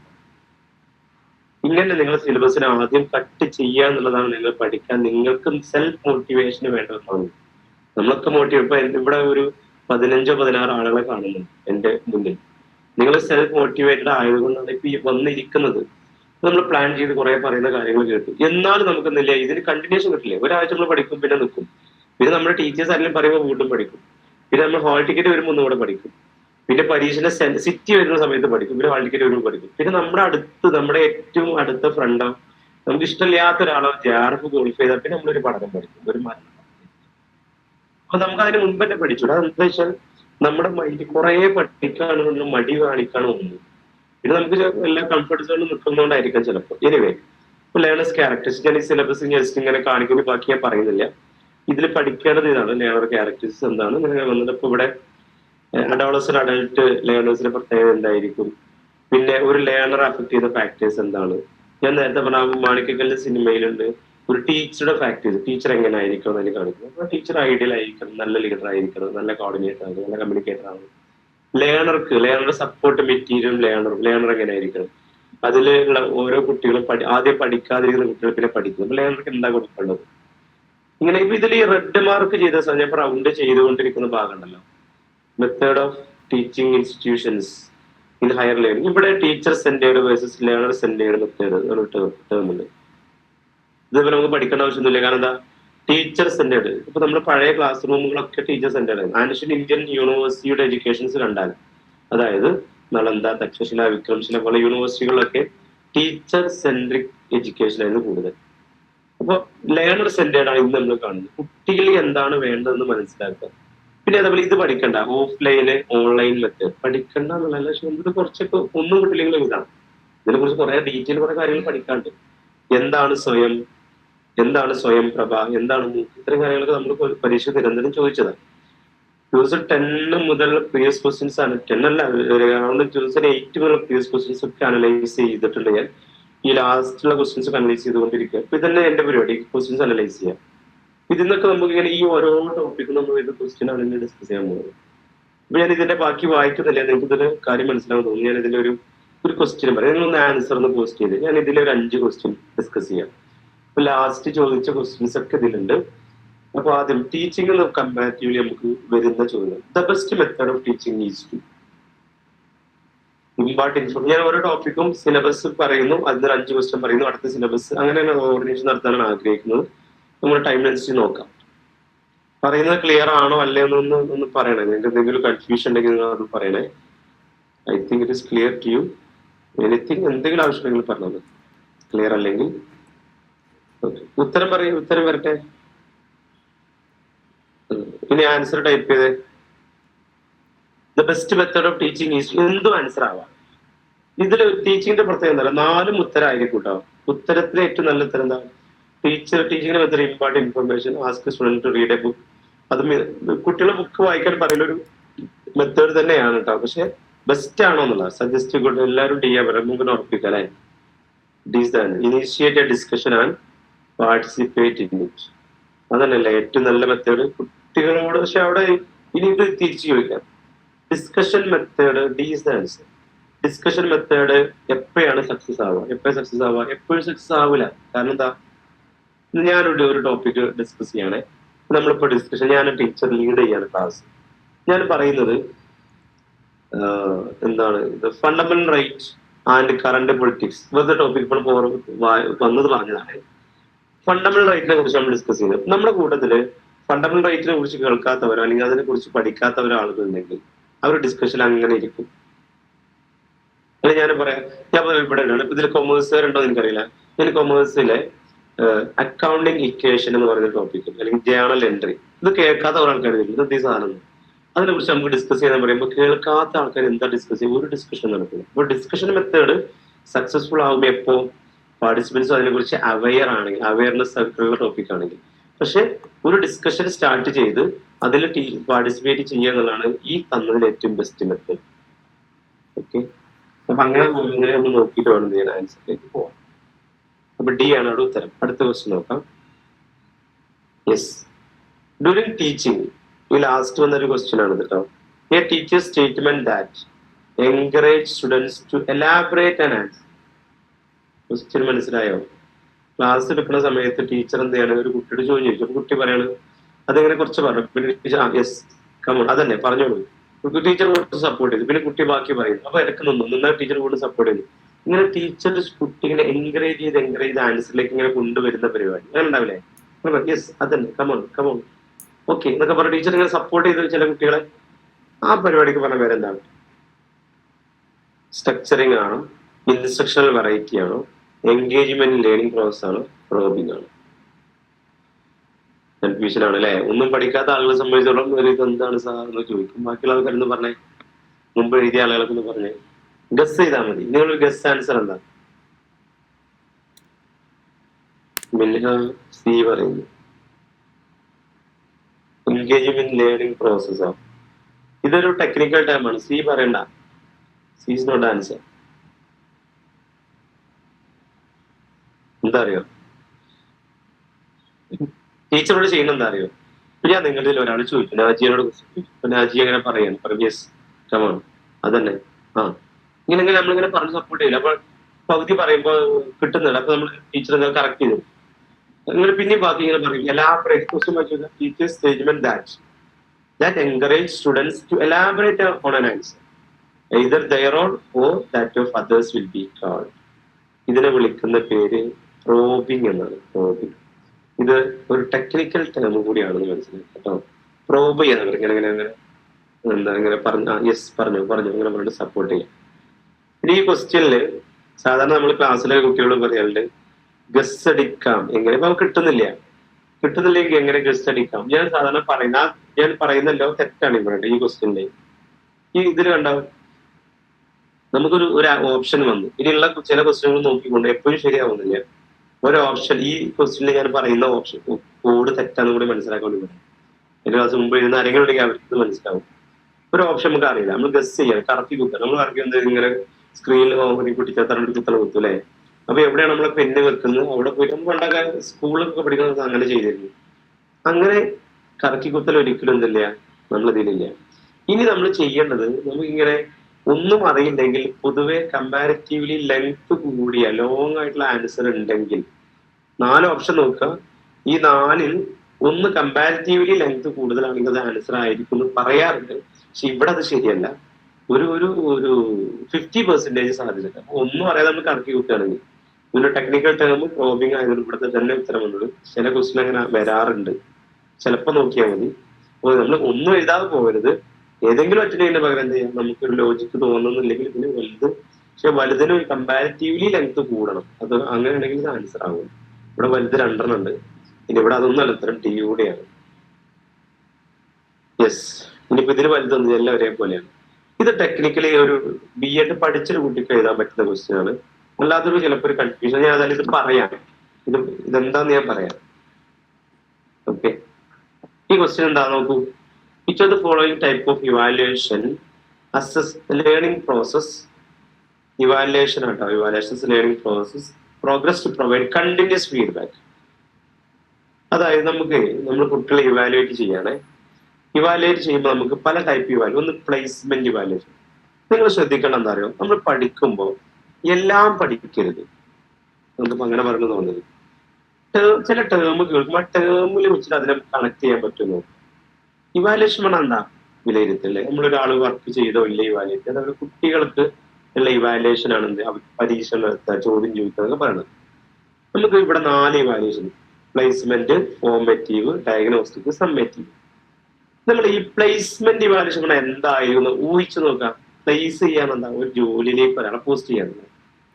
അപ്പോ whether a candidate is fit to do a particular job, ഒരു ജോബ് ചെയ്യാൻ ഫിറ്റ് ആണോ അല്ലേ, ആൾക്ക് അതിലെ കപ്പാസിറ്റി ഉണ്ടോ, ഇങ്ങനെ നോക്കാനല്ലേ പ്ലേസ്മെന്റ് ഇവാലുവേഷൻ. പ്ലേസ് ചെയ്യാൻ പറ്റൂലേ, അങ്ങനെ ജസ്റ്റ് ചെയ്ത് നമുക്ക് ഉണ്ടാക്കിയൂടെ അത്. അപ്പൊ പ്ലേസ്മെന്റ് ഇവാലുവേഷൻ ആയി. ഇനി ഫോർമേറ്റീവ്, ഈ വേർഡ് നമുക്ക് ഫോർമേറ്റീവ് ഒന്നും ഉണ്ടാക്കാൻ പറ്റില്ല. ഡയഗ്നോസ്റ്റിക് സമ്മേറ്റീവ് നോക്കാം. ഇത് സമ്മേറ്റീവ്. സം എന്താ അർത്ഥം? SUM സം എന്ന് പറഞ്ഞാൽ എന്താ? ടോട്ടൽ എന്നല്ല അർത്ഥം. പിന്നെ ഏത് ഇവാലുവേഷൻ ആയിരിക്കും? എൻഡിന് നടത്തുന്ന ഇവാലുവേഷൻ. At the end. അത് നമ്മുടെ സെമസ്റ്റർ എക്സാം, ഈ കുട്ടികളെ സംബന്ധിച്ചിടങ്ങളിൽ കൊല്ലപ്പരീക്ഷ, അതുപോലെയുള്ള ടേം എക്സാമുകളൊക്കെ ഉണ്ടാവില്ലേ, ഇതൊക്കെയാണ് എന്ത് സമ്മേറ്റീവ് ഇവാലുവേഷൻ. ഒരു കുട്ടിയെ ടോട്ടലി അവർ ഇവാലുവേറ്റ് ചെയ്യാൻ വേണ്ടി ഒരു പർട്ടിക്കുലർ കോഴ്സ് കഴിയാൻ സമയത്തോ സെമസ്റ്റർ കഴിയാൻ സമയത്തോ കുട്ടിയെ നെക്സ്റ്റ് ഹൈ ക്ലാസ്സിലേക്ക് എന്താണ് പ്രൊമോട്ട് ചെയ്യണോ വേണ്ടേ എന്നൊക്കെ തീരുമാനിക്കുന്നതാണ് സമ്മേറ്റീവ്. ഇപ്പൊ എങ്ങനെ നമ്മൾ കണക്ട് പഠിക്കണ്ട, എങ്ങനെ കണക്ട് ചെയ്യാം? സമ്മേറ്റീവ് സം എന്ന് പറഞ്ഞാൽ എന്താ? ടോട്ടൽ. Sum total. ഇതിങ്ങനെ കിട്ടൂലേ? ക്ലിയർ ആവുണ്ടോ പറയുന്നത്? ഇത് രണ്ടും ക്ലിയർ അല്ലേ? ഇത് ഇങ്ങനെ പഠിക്കാൻ സ്റ്റെപ്പ് ചോദിച്ചു. അപ്പൊ ഇനി രണ്ടെണ്ണമാണ്, ഡയഗ്നോസ്റ്റിക്കും ഫോർമാറ്റീവ്. ഡയഗ്നോസ്റ്റിക്കിന്റെ മീനിങ് നിങ്ങൾക്ക് അറിയില്ലേ? ഡയഗ്നോസ് ചെയ്യാനെന്താ? ഡയഗ്നോസ് നമ്മൾ ഡോക്ടറെ അടുത്ത് പോയി ഡയഗ്നോസ് ചെയ്യും. ഡോക്ടർ നമ്മൾ ഡയഗ്നോസ് ചെയ്യും. എന്താ ചെയ്യാം? നമ്മളോട് എന്താണ് പ്രശ്നം, വാട്ട് ഈസ് ഹാപ്പനിങ്, എന്തുകൊണ്ടാണ് ഈ പ്രശ്നമാണ്, വൈ ഇറ്റ് ഈസ് ഹാപ്പനിങ്, ഇനി എന്ത് ചെയ്യാൻ പറ്റും, വാട്ട് ക്യാൻ ബി. അതായത് ഒരു പ്രോബ്ലം അതിന്റെ സൊല്യൂഷനും കൂടെ പറയുന്നതാണ്. എന്തുകൊണ്ട് കുട്ടി പഠിക്കുന്നില്ല, ഇനി എന്താണ് കുട്ടിയുടെ വീക്ക് ഏരിയ, എന്താണ് ഇനി ചെയ്യേണ്ടത്, പ്രോബ്ലം സൊല്യൂഷൻ അല്ലെങ്കിൽ റെമഡി സൊല്യൂഷൻ എന്നൊക്കെ പറയുന്നത് ഡയഗ്നോസ്റ്റിക്. ഞാൻ പറയുന്നത് പിന്നെ ഇങ്ങനെ ഞാൻ ഈ പറയുന്ന ആംഗിളിലൂടെ ചിന്തിക്കാൻ പറ്റുന്ന നല്ല സുഖമാണ് നമ്മൾ പഠിക്കേണ്ടതൊന്നും. മറ്റിപ്പോ ഞാനിത് പറയുന്നു, നിങ്ങൾ നോട്ട് ചെയ്തിട്ട് പിന്നെ നിങ്ങൾ പോയി ഇരുന്ന് പഠിക്കണം, പഠിച്ചിട്ട് പിന്നെ ആലോചിച്ചിട്ട് പിന്നെ പരീക്ഷിക്കണം. അതിനിപ്പോ ഇവിടെ വേർഡ് തന്നെ കണക്ട് ചെയ്ത് നല്ല സുഖമല്ലേ? ഞാൻ അധികം അങ്ങനെ പഠിക്കില്ല, നമുക്ക് നല്ല സുഖം. നമുക്ക് കിട്ടുന്ന വേർഡിലേക്ക് മാറ്റും, മലയാളത്തിലേക്ക് മാറ്റിയാൽ മതി. ഇവിടെ അതിനാവശ്യം ഇതിന്റെ അർത്ഥം വെച്ചാൽ തന്നെ മതി. പ്ലേസ് ചെയ്യാൻ, ഡയഗ്നോസിക് ഒരു പ്രശ്നം, അതിന്റെ സൊല്യൂഷൻ, എന്താണ് കുട്ടിയുടെ പ്രശ്നം, അങ്ങനെ കാര്യങ്ങൾ മനസ്സിലാക്കാൻ വേണ്ടിയുള്ള ഇവാലുവേഷൻ. ഇനി വേറെന്താ? സമ്മേറ്റീവ്. സം എന്ന് പറഞ്ഞാൽ ടോട്ടൽ. അപ്പൊ ഒരു പർട്ടിക്കുലർ ഇയറിന്റെ എൻഡിലൊക്കെ നടത്തുന്നതാണ്. ഫോർമേറ്റീവ് എന്ന് പറഞ്ഞാൽ ഫോർമൽ എന്നാക്കുക. Formative means formal evaluation. ഞാൻ നിങ്ങളിപ്പോ നിൽക്കുന്നത് ഫോർമൽ ആയിട്ടാണോ ഇൻഫോർമൽ ആയിട്ടാണോ? നമ്മൾക്ക് ഇപ്പൊ ഗൂഗിൾ മീറ്റില് പിന്നെ സംസാരിച്ചുകൊണ്ടിരിക്കുന്നത്, ഇതൊരു ഫോർമൽ പ്രോഗ്രാം ആണോ, ഫോർമൽ ക്ലാസ് ആണോ, ഇൻഫോർമൽ ആണോ? എന്തെങ്കിലും നിങ്ങൾ ആക്റ്റീവ് ആയിട്ടില്ലേ? ഫോർമൽ ആണോ ഇൻഫോർമൽ ആണോ? ഫോർമൽ ആണ് അല്ലെ? അപ്പൊ ഫോർമൽ ആണെങ്കിൽ, ഫോർമൽ എന്ന് പറയുമ്പോൾ ക്ലാസ് റൂമിൽ നമ്മൾ ക്ലാസ് എടുക്കുന്ന സമയത്ത് ക്വസ്റ്റ്യൻ ചോദിക്കുക, ക്ലാസ് കഴിഞ്ഞിട്ട് കുട്ടിക്ക് അസൈൻമെന്റ് കൊടുക്കുക, പ്രൊജക്റ്റ് കൊടുക്കുക, ക്ലാസ്സിലെ എൻഡില് ക്വസ്റ്റ്യൻ ചോദിക്കുക, ഇങ്ങനെയുള്ള സംഭവങ്ങളെ ഡ്യൂറിങ് ഇൻസ്ട്രക്ഷൻ. അതായത് ഇവിടെ അതുണ്ടല്ലോ, ഇവിടെ ഡ്യൂറിങ് ഇവാലുവേഷൻ, ഡ്യൂറിങ് ഇൻസ്ട്രക്ഷൻ എന്ന് പറഞ്ഞാൽ ക്ലാസ്സിലെ ക്വസ്റ്റ്യൻ ചോദിക്കുക, ക്ലാസ് എടുത്തുകൊണ്ട് എടുക്കുന്ന ക്വസ്റ്റ്യൻ ചോദിക്കുക, ക്ലാസ് കഴിഞ്ഞാൽ അസൈൻമെന്റുകൾ, പ്രൊജക്ടുകൾ കൊടുക്കുക. ഇതൊക്കെ എന്താണ്? ഒരു നിരന്തരം നടന്നുകൊണ്ടിരിക്കുന്നത്. കൊല്ലപ്പരീക്ഷ സെമസ്റ്റർ എക്സാം എപ്പോഴും ഉണ്ടാവും, സെമസ്റ്റർ ആകുമ്പോഴല്ലേ ഉണ്ടാവുള്ളൂ, ഇത് ഇടക്കിടക്ക് ഉണ്ടാവും അല്ലേ? അപ്പൊ ഇതാണ് ഫോർമേറ്റീവ് ഇവാലുവേഷൻ. ഇതിന് ഉത്തരം എന്താണ്? അപ്പോ ഒന്നിട്ട് ആൾക്കാർ ആൻസർ ചെയ്തു എനിക്ക് മനസ്സിലായത് ഫോർമേറ്റീവ് ഇവാലുവേഷൻ ആണ്. BEd പഠിക്കാത്ത ആൾക്കാർ ഇത് മനസ്സിലായിക്കോ, ഈ ടേം വെച്ച് പഠിച്ചാൽ ഇത് മറക്കില്ല. ഇതിൽ ഏതെങ്കിലും റിപ്പീറ്റ് ചെയ്ത് പറയണമെങ്കിൽ ഒന്ന് പറയും.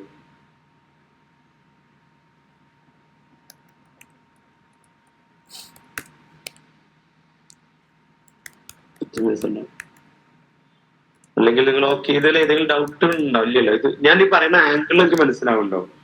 ഇങ്ങനെ ഞാൻ ഇതിപ്പോ ഇങ്ങനെ പറയണത്, ഈ ഒരു ടോപ്പിക് പഠിപ്പിക്കുന്നതിന് അപ്പുറത്തേക്ക് നമ്മൾ ഇതിനെ ഓരോന്ന് ഏത് ടോപ്പിക് പഠിക്കുകയാണെങ്കിലും കുറെ പഠിച്ചു പോണതിന് പകരം പഠിച്ച് ഷോർട്ട് നോട്ട് ആക്കി വെച്ചിട്ട് ആ ഷോർട്ട് നോട്ടിൽ നോക്കുമ്പോൾ ഇങ്ങനെ കിട്ടുള്ളൂ ഇത് എങ്ങനെ കണക്ട് ചെയ്യാം. അങ്ങനെ ആ വേർഡ് തന്നെ എല്ലാം കണക്ട് ചെയ്ത് നമുക്ക് ഭയങ്കര രസമായിട്ട് ഉണ്ടാകും.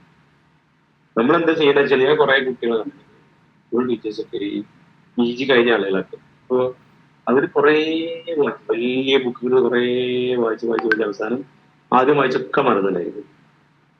ഒരു ബുക്ക് ഒരു തവണ വായിക്കാൻ പോകും.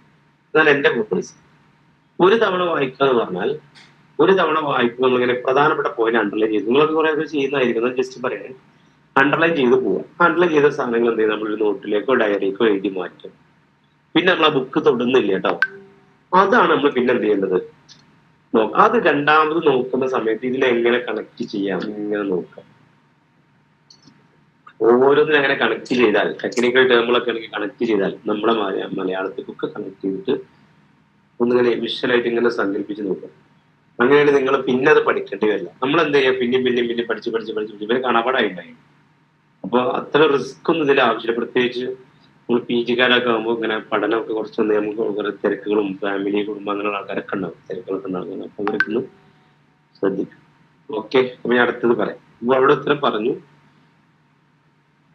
ഇവിടെ ഒന്ന് പറഞ്ഞില്ല ഈ ക്വസ്റ്റ്യൻ ആൻസറിന്റെ ഞാൻ എക്സ്പ്ലെയിൻ ചെയ്യാം. ആൻസർ വേണ്ടി വന്നതാണ്. In which level of teaching ഞാൻ പറഞ്ഞില്ല അല്ലെ. നിങ്ങളത് പറ്റിയ നോട്ടുണ്ടെങ്കിൽ ഒന്ന് എഴുതി വെച്ചോ. മെമ്മറി ലെവൽ എന്ന് പറഞ്ഞാൽ തോട്ട്ലെസ് ലേണിംഗ് അല്ലെങ്കിൽ ടീച്ചിങ്. തോട്ട്ലെസ് ആണ്, തോട്ട്ലെസ് അതാണ് എഴുതിയിട്ടുള്ളത്. Thoughtless learning. Memory level thoughtless ആണ്. ഞാൻ നേരത്തെ എക്സാമ്പിൾ പറഞ്ഞു, സിലബസ് പറഞ്ഞു. Which level of teaching learner gets opportunity to discriminate at length between positive and negative examples of concept. കുട്ടിക്ക് കാര്യങ്ങൾ അനലൈസ് ചെയ്യാൻ പറ്റുന്നത് ഏത് ലെവലാണ് ചോദിക്കുന്നത്. നിങ്ങൾ ഉത്തരം നിങ്ങളിവിടെ കണ്ടു, എന്ത് അണ്ടർസ്റ്റാൻഡിങ്. അപ്പൊ നമ്മൾ ഈ 3 ലെവലാണ് ടീച്ചിങ് ഉള്ളത്. Memory level, understanding level, thoughtful ആണ്. തോട്ട്ഫുൾ ഒന്ന് എഴുതി ഹിന്റ് വേണമെങ്കിൽ തോട്ട്ഫുൾ ലേണിംഗ്. അതാണ് ഇവിടെ ഉത്തരം. ക്വസ്റ്റ്യൻ നിങ്ങൾ സ്ക്രീൻഷോട്ട് എടുത്ത് വേണമെങ്കിൽ. ഇനി റിഫ്ലക്റ്റീവ് ലെവൽ നമുക്ക് ഇത് എങ്ങനെ പറയാ വെച്ചാൽ upper thought level. Upper thought level ഒരു കുട്ടിയുടെ അപ്പർ തോട്ട് ലെവലാണ്. ഒരു 3 ലെവലൊന്ന് പോയിട്ട് ഇനി വേറെ ഉത്തരമായി. ഇനി നമുക്കത് വേറെ ക്വസ്റ്റ്യൻ നോക്കാം.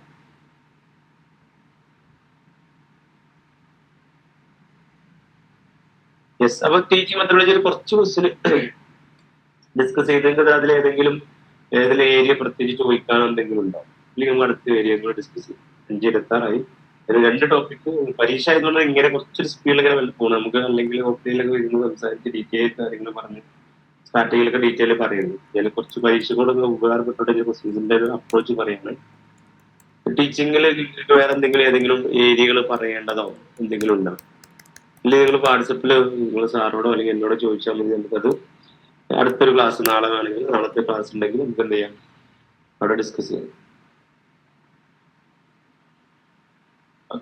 അടുത്ത ടോപ്പിക്കിൽ പോവാം. ഇതാണ് അടുത്ത ടോപ്പിക്കിലേക്ക് പോവാം. ഓക്കെ, ഇതിന്റെ പുറമുള്ള ആളുകൾ പറഞ്ഞു. റിസർച്ചിന്റെ സിലബസ് ഉണ്ടാവും. ഇതിന്റെ ഒരു അപ്രോച്ച് ടീച്ചിങ് പോലെ റിസർച്ചും ടീച്ചിങ്ങിന്റെ പ്രത്യേകം ശ്രദ്ധിക്കുക. ഈ ക്വസ്റ്റ്യൻ പേപ്പറിൽ മിക്കവാറും ക്വസ്റ്റ്യൻ വളരെ ലെങ്തി ക്വസ്റ്റ്യൻ ആയിരിക്കും. ഒരു 3-4 ലൈൻ ക്വസ്റ്റ്യൻ ഉണ്ടാവും. പിന്നെ ഓപ്ഷൻ എ അത് അത്യാവശ്യം വലുപ്പുണ്ടാവും. ബി ഇത് ഇവിടെ ഒരു പ്രശ്നം എന്താ പറയുക, എന്റെ സിസ്റ്റർ എക്സാം എഴുതാൻ പോയിട്ട് അവൾ എന്നോട് പറഞ്ഞു, അത് തന്നെ എന്നോട് കുറെ കുട്ടികൾ പറഞ്ഞു.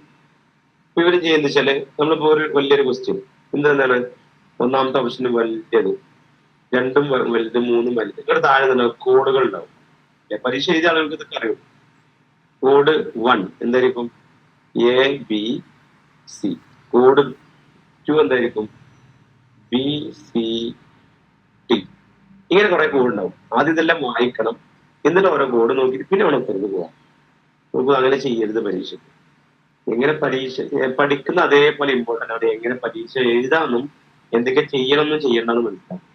നിങ്ങൾ ഒരിക്കലും കരുതരുത് JRF കിട്ടിയ ആളുകളൊക്കെ ഭയങ്കര ബുദ്ധിമാന്മാരും അല്ലാത്ത ആളുകൾ മണ്ടന്മാരും അല്ല. കേരള പബ്ലിക് സർവീസ് കമ്മീഷന്റെ PSC റാങ്ക് ലിസ്റ്റിലൂടെ കയറിയ ആളുകളൊക്കെ ഭയങ്കര ബുദ്ധിമാന്മാരും പരീക്ഷ എഴുതി തോറ്റ ബാക്കിയുള്ള ആളുകൾ മണ്ടന്മാരല്ല. ഈ ആളുകൾ കിട്ടിയ ആളുകളുണ്ടല്ലോ, അവര് ആ പരീക്ഷ എഴുതിയ JRFന്റെ പരീക്ഷ എഴുതിയ 3 മണിക്കൂർ അല്ലെങ്കിൽ കേരള PSCയുടെ 1 മണിക്കൂർ അല്ലെങ്കിൽ 1.5 മണിക്കൂറില്ലേ, ആ മണിക്കൂർ മാനേജ് ചെയ്യാനും കൂടെ പഠിച്ചുകൊള്ളാം. നെറ്റ് പരീക്ഷയെ സംബന്ധിച്ച് നെറ്റ് പോലെയുള്ള സെൻട്രൽ ഗവൺമെന്റ് എക്സാമിലൊക്കെ പ്രത്യേകത കേരള PSCയിൽ പിന്നെ ടൈം കിട്ടും. ഇത്തരം എക്സാമിൽ ടൈം വളരെ ഇതിന്റെ ടൈം ഫ്രെയിം നമ്മൾ കാര്യങ്ങൾ ചെയ്യും. 1 മിനിറ്റും 20 സെക്കൻഡ് നമുക്ക് ഒരു ക്വസ്റ്റ്യൻ ആൻസർ ചെയ്യാൻ സമയം തരുന്നു. ആകെ ഇത്രയേ ഉള്ളൂ, സെക്കൻഡ്. 1 മിനിറ്റും 20 സെക്കൻഡ്. ഇതിനുള്ളിൽ നമ്മൾ എന്ത് ചെയ്യണം, ഈ പ്രോബ്ലം ചെയ്ത് തീർക്കണം. ഈ ക്വസ്റ്റ്യൻ ആൻസർ ചിലത് നമുക്ക് 10 സെക്കൻഡോട് ആൻസർ ചെയ്ത് ചെയ്യാൻ പറ്റും. അതിനുവേണ്ടി ചിലതാണെങ്കിൽ ഡാറ്റ ഇന്റർപ്രിട്ടേഷനൊക്കെ ആണെങ്കിൽ നമുക്ക് ചിലപ്പോൾ 4 മിനിറ്റ് ചില ഉത്തരം കിട്ടില്ല. ആ ടൈം അവരോടൊക്കെ നമ്മൾ മാനേജ് ചെയ്യാം. ഇവിടെ കുട്ടികൾ ചെയ്യുന്നത് വെച്ചാൽ ആദ്യത്തെ പരീക്ഷ എഴുതിയ ആളുകൾ ശ്രദ്ധിച്ചു നോക്കാം. ആദ്യത്തെ ഫസ്റ്റ് പേപ്പർ അങ്ങനെ ഫുൾ ഡീറ്റെയിൽ കഥ വായിച്ച് എഴുതി അങ്ങനെ പോയി. എന്നിട്ട് സെക്കൻഡ് പേപ്പർ നമ്മുടെ അവസാനത്തെ ഒരു 80ാമത്തെ ക്വസ്റ്റ്യൻ എത്തിയപ്പോൾ ടൈം ഔട്ട് ആയി. അവിടെ 20 ക്വസ്റ്റ്യൻ കിട്ടും. ആ 20 ക്വസ്റ്റ്യൻ പിന്നീട് നമ്മൾ പരീക്ഷാ ഹാളും കഴിഞ്ഞ് ക്വസ്റ്റ്യൻ പേപ്പർ കിട്ടിയപ്പോൾ നമ്മൾ നോക്കുമ്പോൾ എന്താണ് ഈ 20 ക്വസ്റ്റ്യൻ സിമ്പിൾ ആയിട്ട് അറിയണം. ഒരു ഏത് സമയം കിട്ടില്ല, ഓൺലൈൻ അല്ലേ, സ്റ്റെക്കായി അല്ലെങ്കിൽ സബ്മിറ്റ് ആയി പോകേണ്ടി വരും. അതുകൊണ്ട് ടൈം ഈസ് വെരി ഇമ്പോർട്ടൻറ്റ് മനസ്സിലാക്കുക. അപ്പൊ ഇതിൽ ഞാൻ ചില അപ്രോച്ച് പറയാം എങ്ങനെ എഴുതാനുള്ളത്. കോഡിന്റെ കേസ് നിങ്ങൾ ചെയ്യേണ്ടത് ഇപ്പൊ നേരത്തെ പറഞ്ഞ എക്സാമിന് ഫ്ലൂയിഡ് ആക്കിയാൽ കോഡ് ഓപ്ഷൻ എ വായിച്ചു, വലിയ ക്വസ്റ്റ്യൻ ആണെങ്കിൽ എ വായിച്ചപ്പോൾ നിങ്ങൾക്ക് തോന്നിയത് ഇത് ഉത്തരം ആണെന്ന് ഉറപ്പ് തോന്നിയാൽ ഉത്തരമാണ്. നമ്മൾ A B C D E F ഇത്രയും ഓപ്ഷൻ കിട്ടോ, ഇങ്ങനെ ഉണ്ടാവുക, ഇത്രയും ഓപ്ഷനൊക്കെ ഉണ്ടാവും. എന്നിട്ട് താഴെ 1 ABC ABCD ABCD അങ്ങനെ ഉണ്ടാവും. ഉത്തരമാണെന്ന് ഉറപ്പായ നമ്മൾ എന്താ ചെയ്യേണ്ടത്, നേരെ ഓപ്ഷൻ നോക്കുക. ഒന്നാമത്തേതിലും മൂന്നാമത്തേതിലും എന്തുണ്ട്, എ ഉണ്ട്. ബാക്കി ഫോർ എക്സാമ്പിൾ 2ൽ എ ഇല്ല, 4ാമത്തേതിലും കൂടുതലും എ ഇല്ല. അതിനകത്ത് എന്താ, 1 ഉത്തരമാണ് നമുക്ക് ഉറപ്പായാൽ 2ാമത്തെ കോഡ് ഉത്തരമല്ല, 4ാമത്തതും അല്ല. ഇനി 1 ആവാം അല്ലെങ്കിൽ 3 ആവാം. അത് തീരുമാനിക്കുന്നത് പിന്നെ ബാക്കി ബി സി എടുത്ത് വായിക്കരുത്. ഇവിടെ 6 എണ്ണം ഉണ്ട്, അത് 7 വായിക്കരുത്. 1ാമത്തെ code A B D F എന്നാണ് ഫോർ എക്സാമ്പിൾ, ഉദാഹരണം പറയാം. ഇനി മൂന്നാമത്തെ കോഡ് ഇങ്ങനെയാണ്, A B D E F ആണ്. ഇപ്പൊ രണ്ടും നോക്കുമ്പോൾ എന്ത് ചെയ്യാ, എയും ബിയും എ ശരിയാണ്, ഇതിന് എ ഉണ്ട്, ഇതിന് എ ഉണ്ട്, കാര്യം മനസ്സിലാണല്ലോ. ബിയും ഡിയും 2ലൂടെ, അപ്പൊ രണ്ടും വായിക്കണ്ട, അത് ശരിയാണെന്ന് അർത്ഥം. ഇനി മൂന്നാമത്തിൽ ഇ ഉണ്ട്, 4ാമത്തിൽ ഇ ഇല്ല. അപ്പൊ നേരെ എന്ത് ചെയ്യാ, ബി വായിക്കരുത്, സി വായിക്കരുത്, ഡി വായിക്കരുത്, ഇ പോയിട്ട് വായിക്കാം. ഈ വായിച്ചിട്ട് നമുക്ക് ഒരു തീരുമാനത്തിൽ എത്താൻ പറ്റും മിക്കവാറും. ഈ വായിച്ചിട്ട് ഈ ഉത്തരമാണെങ്കിൽ നമുക്ക് ഈ ഉത്തരം എന്ന് ഉറപ്പാണ്. അങ്ങനെയാണ് എന്ത് ചെയ്യാം, ഈ ഉള്ള മൂന്നാമത്തെ ഉത്തരം എഴുതി പോവാം. ഈ ഉത്തരം അല്ലെങ്കിലോ അപ്പൊ 1ാമത്തെ എഴുതി പോവാം. ഇനി അത് കൺഫ്യൂഷൻ ഉണ്ടെങ്കിൽ നമുക്ക് എന്ത് ചെയ്യാം, അപ്പോഴേ അവിടെ ഒരു പ്രശ്നം വരും. കാരണം ഇവിടെ ഏതൊക്കെ ഒന്നോ 2 വ്യത്യാസം ഉണ്ടാകും. അപ്പൊ അല്ലാതെ എല്ലാം വായിച്ച് പോകാനുള്ള സമയം നമുക്ക് ഉണ്ടാവുക ചെയ്യുകയും ചെയ്യരുത്. ഇനി ഒന്നും കിട്ടുന്നില്ലെങ്കിൽ അപ്പോഴാണ് എല്ലാം വായിച്ച് അങ്ങനെ പോകേണ്ടത് എന്ന് കൂടി മനസ്സിലാക്കുക. ഞാൻ ഈ പറഞ്ഞ ഐഡിയ ക്ലിയർ ആയത് നിങ്ങൾക്ക്. അല്ലാതെ എല്ലാം വായിക്കരുത്. എല്ലാം വായിച്ച് നമ്മളൊരു പ്രശ്നം എന്താ വെച്ചാൽ, 1 ഫുള്ള് വായിക്കുമ്പോഴേക്ക് ആദ്യത്തെ ഇങ്ങനെ വായിച്ച് അവസാനത്തിൽ എത്തുമ്പോഴേക്ക് എന്ത് ചെയ്യും, മേലെ വായിച്ചൊക്കെ മറന്നുണ്ടാവും. പഠിപ്പിക്കുന്നേക്കാൾ നമ്മൾ ശ്രദ്ധിക്കേണ്ട പോയിന്റ്, ഞാനിത് പഠിക്കാൻ ഒരു ഇൻട്രസ്റ്റ് വന്നു കഴിഞ്ഞാൽ ഓട്ടോമാറ്റിക് പഠിക്കും. ഞാൻ ക്ലാസ് എടുത്തിട്ട് നിങ്ങൾ പഠിക്കും, നിങ്ങൾ ഡൗട്ട് ചോദിക്കുക ചെയ്യും. പക്ഷെ ഇതിന് ഇങ്ങനെ ഒരു അപ്രോച്ച് കൂടെ നമ്മൾ കൊണ്ടുപോകണം എന്നുള്ളത് മനസ്സിലാക്കും. ടൈമെല്ലാവരും കുറേ ടൈമിനുള്ളൂ, പക്ഷെ നമ്മളത് മാനേജ് ചെയ്യണം. അപ്പോൾ നമുക്ക് റിസർച്ചിന്റെ ഇതിലെ പോകും. റിസർച്ചിൽ ചോദിക്കുന്നത് റിപ്പീറ്റഡ്ലി ചോദിച്ച് കണ്ട ചോദ്യം എന്താണ്, ഒന്ന് ഇവിടെ നിന്നാണ് ടൈപ്പ് ഓഫ് റിസർച്ച് എന്ന് ചോദിക്കും. ഒരുപാട് ടൈപ്പ് റിസർച്ച് ഉണ്ട്. ഇവിടുന്ന് ഒരു ക്വസ്റ്റ്യൻ ഉണ്ടാവും. പിന്നെ ഇവിടെ നിന്ന് കൂടുതൽ വരുന്നൊരു ക്വസ്റ്റ്യൻ എന്ന് വെച്ചാൽ സ്റ്റെപ്സ് ഓഫ് റിസർച്ച് എന്ന് ചോദിക്കാറുണ്ട്. കുറെ ക്വസ്റ്റ്യൻ ചോദിച്ചാൽ ഞാൻ അത് കാണിക്കാം. പിന്നെ ഈ theses and article format style എന്നൊക്കെ പറഞ്ഞ സാധനം, ഇതിന്ന് ഒരു ക്വസ്റ്റ്യൻ ചോദിക്കാറുണ്ട്. പിന്നെ ഇതിലെ മെത്തേഡ് ഓഫ് റിസർച്ചിന്റെ ഉള്ളിലൊരു സാധനം സാമ്പിളിംഗ് മെത്തേഡ് എന്നൊരു സംഭവമാണ്. Sampling, population method, systematic sampling, random sampling, അവിടെ ഒരു ക്വസ്റ്റ്യൻ മിക്കവാറും ചോദിക്കുന്നത്. ഇത് ഓരോ തവണ ചോദിക്കുമ്പോൾ അതിന്റെ സ്റ്റൈൽ ഓഫ് ക്വസ്റ്റ്യനിങ് മാറുന്നുണ്ട്. ഒരു തവണ ചോദിച്ചപ്പോൾ അടുത്ത ചോദ്യം കുറച്ചുകൂടെ എന്തെങ്കിലും നോവൽറ്റി, ഇന്നോവേഷൻ കൊണ്ടുവരുന്നുണ്ട്. പിന്നെ എത്തിക്സ് മിക്കവാറും 90% ഒരു ക്വസ്റ്റ്യൻ എത്തിക്സ് എന്നാണ് വരാറുള്ളത്. അപ്പൊ ഈ പറഞ്ഞത് മാത്രം പഠിച്ചു പോവല്ല ചെയ്യേണ്ടത്. പക്ഷെ നിങ്ങൾ ഇതുവരെ ഇതൊന്നും നോക്കിയില്ലെങ്കിൽ എന്ത് ചെയ്യണം, ഈ ഒരു ഏരിയ നോക്കും. ടൈപ്സ് ഓഫ് റിസർച്ച് നിങ്ങൾ just summary of types of research Google ചെയ്താൽ എന്ത് ചെയ്യും, ഒരു ഐഡിയ കിട്ടും. ഒന്നും നോക്കാതെ നോക്കിയത് ആൾക്കാരാണ്. ഇതിന് പുറമെ ഇപ്പൊ നമ്മൾ ഈ തിസീസ് ആൻഡ് ആർട്ടിക്കിൾ റൈറ്റിംഗ് പോലെ ഇതിൽ നിന്ന് എന്താണ് സെമിനാർ, എന്താണ് വർക്ക്ഷോപ്പ്, എന്താണ് സിമ്പോസിയം, കോൺഫറൻസ്, അങ്ങനെ കുറെ ടേംസ് ഇതിന്റെ ഉള്ളിലുണ്ട്. അതൊക്കെ ചോദിക്കും. ഹൈപ്പോത്തിസിസ് എന്ന ടേം ഇതിൽ പറയുന്നേ ഇല്ല. കുട്ടികൾ ഒരിക്കലും ടഫായിട്ട് പറഞ്ഞ ക്വസ്റ്റ്യൻ ഹൈപ്പോത്തിസിസ് എന്താണ്, ഒരു ക്വസ്റ്റ്യൻ ഇവിടെ ഇട്ടുണ്ട്, അടുത്തതിലൊന്ന് കാണാൻ മതി. ഓക്കെ, അപ്പൊ നമുക്ക് നോക്കാം അല്ലേ. 4:30 തന്നെ ജോയിൻ ചെയ്ത കുട്ടികളുണ്ട്. നമ്മൾ ക്ലാസ് 4:45 തുടങ്ങി തോന്നുന്നുണ്ട്. 44:45 കഴിഞ്ഞു. ഇപ്പോ കുറച്ച് സമയം കൂടെ പോകാലോ. എന്താണ് കുട്ടികളുടെ ഈ ക്വസ്റ്റ്യൻ ഡിസ്കസ് ചെയ്തിട്ട് നമുക്ക് പറയാലേ ബാക്കി ടൈം എങ്ങനെ വേണമെന്നുള്ളത്. ഫൈസൽ സാറേ അങ്ങനെ പോകാലോ.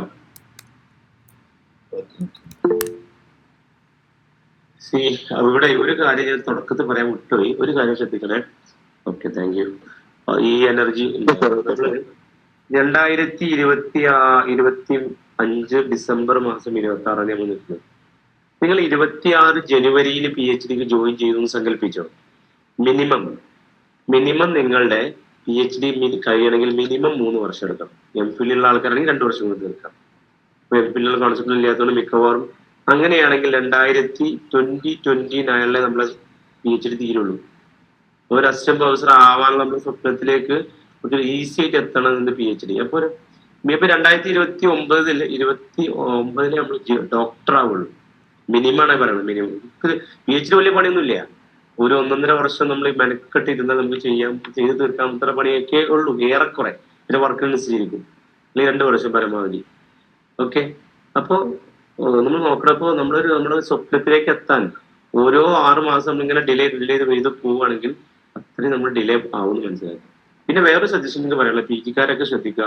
നിങ്ങൾ PG കഴിഞ്ഞ ഉടനെ തന്നെ നേരെ പോയിട്ട് ഒരു കോളേജിൽ ഒരു അസിസ്റ്റന്റ് പ്രൊഫസറായിട്ട് ജോയിൻ ചെയ്യുന്ന പകരം നിങ്ങൾ PhDക്ക് രജിസ്റ്റർ ചെയ്യുക. PG രജിസ്റ്റർ ചെയ്ത കോഴ്സ് കഴിഞ്ഞിട്ട് പിന്നെ അസിസ്റ്റന്റ് പ്രൊഫസറായിട്ട് പാർട്ട് ടൈമിലേക്ക് ജോയിൻ ചെയ്യും. പാർട്ട് ടൈമായി കൺവേർട്ട് ചെയ്താൽ മതി. പക്ഷെ PhD എന്ന് പറയുന്നത് അല്ലെങ്കിൽ എന്ത് ചെയ്യുക, B.Ed അല്ലെങ്കിൽ ഈ 2 ക്വാളിഫിക്കേഷൻ ഏതെങ്കിലും ഇന്നത്തെ കാലത്ത് ടീച്ചിങ് മേഖലയിൽ നമ്മൾ എടുത്തു വെച്ചില്ലെങ്കിൽ നമുക്ക് റിസ്ക് ആയിരിക്കും. ഓക്കെ, ഇനിയിപ്പോ നമ്മൾ PhD ചെയ്യുമ്പോൾ ഫെലോഷിപ്പ് കിട്ടില്ലെങ്കിൽ എന്ത് ചെയ്യണം? PhD ജോയിൻ ചെയ്ത പ്രശ്നമില്ല, ഫെലോഷിപ്പ് കിട്ടില്ലെന്നുള്ളൂ. PhD നടക്കുന്നതിന് കൂടുതൽ എപ്പോഴാണോ JRF കിട്ടുന്നത് അപ്പം എന്ത് ചെയ്യാം, PhDക്ക് മാറ്റാം. പക്ഷെ JRF എന്ന് പറയുന്നത് നമ്മുടെ അക്കാദമിക് ഒരു അവാർഡ് ചെയ്തത് നമ്മുടെ അക്കാദമിക് ക്രെഡിബിലിറ്റി, നമ്മുടെ ക്വാളിറ്റിയെ പിന്നെ സൂചിപ്പിക്കുന്ന ഒരു ഇൻഡിക്കേറ്റർ ആണ്. പ്രത്യേകിച്ച് നാഷണൽ ഇന്റർനാഷണൽ ലെവലൊക്കെ നമ്മൾ ഇന്റർവ്യൂ ഒക്കെ അറ്റൻഡ് ചെയ്യുന്ന സമയത്ത് നമ്മൾ മനസ്സിലാക്കും. ഓക്കെ, അപ്പൊ ഞാൻ ഒരു അടുത്ത ഈ ഒരു ടോപ്പിക്കിലെ ക്വസ്റ്റ്യൻ പറയണേ. നിങ്ങൾ ക്വസ്റ്റ്യൻ വായിച്ചേ. നിങ്ങൾ പഠിക്കാത്ത ഏരിയ ആണെങ്കിലും നിങ്ങൾ ഉത്തരം കിട്ടും. ഇതില് കൊമേഴ്സ് ഇക്കണോമിക്സ് അല്ലാത്ത ആളുകളുണ്ടെങ്കിൽ ഒന്ന് സബ്ജക്റ്റ് ഒന്ന് ടൈപ്പ് ചെയ്തത് ഞാൻ അതിനനുസരിച്ച് പറയാം. കൊമേഴ്സിന് ഇക്കണോമിക്സിന് മാത്രമാണ് എന്റെ മുന്നിലുള്ളതെങ്കിൽ ഇത് അധികം പറയണം, ജസ്റ്റ് ഒന്ന് പറഞ്ഞു പോയാൽ മതി. അല്ലാത്ത ആളുകൾ പറ്റിയാൽ ഒന്ന് ടൈപ്പ്. സൈക്കോളജിക്കാർ ഇത് പഠിക്കുന്നുണ്ട്, റിസർച്ച് പഠിക്കുന്നുണ്ട്. JMC ജേർണലിസം അല്ലെ, സോഷ്യൽ വർക്ക്. ഐ തിങ്ക് നിങ്ങളൊന്നും ഇത് റിസർച്ച് മെത്തഡോളജി പഠിക്കുന്നുണ്ടാവും. ജേർണലിസ്റ്റ് ഉണ്ടാവും, ആദ്യം ഉണ്ടല്ലോ.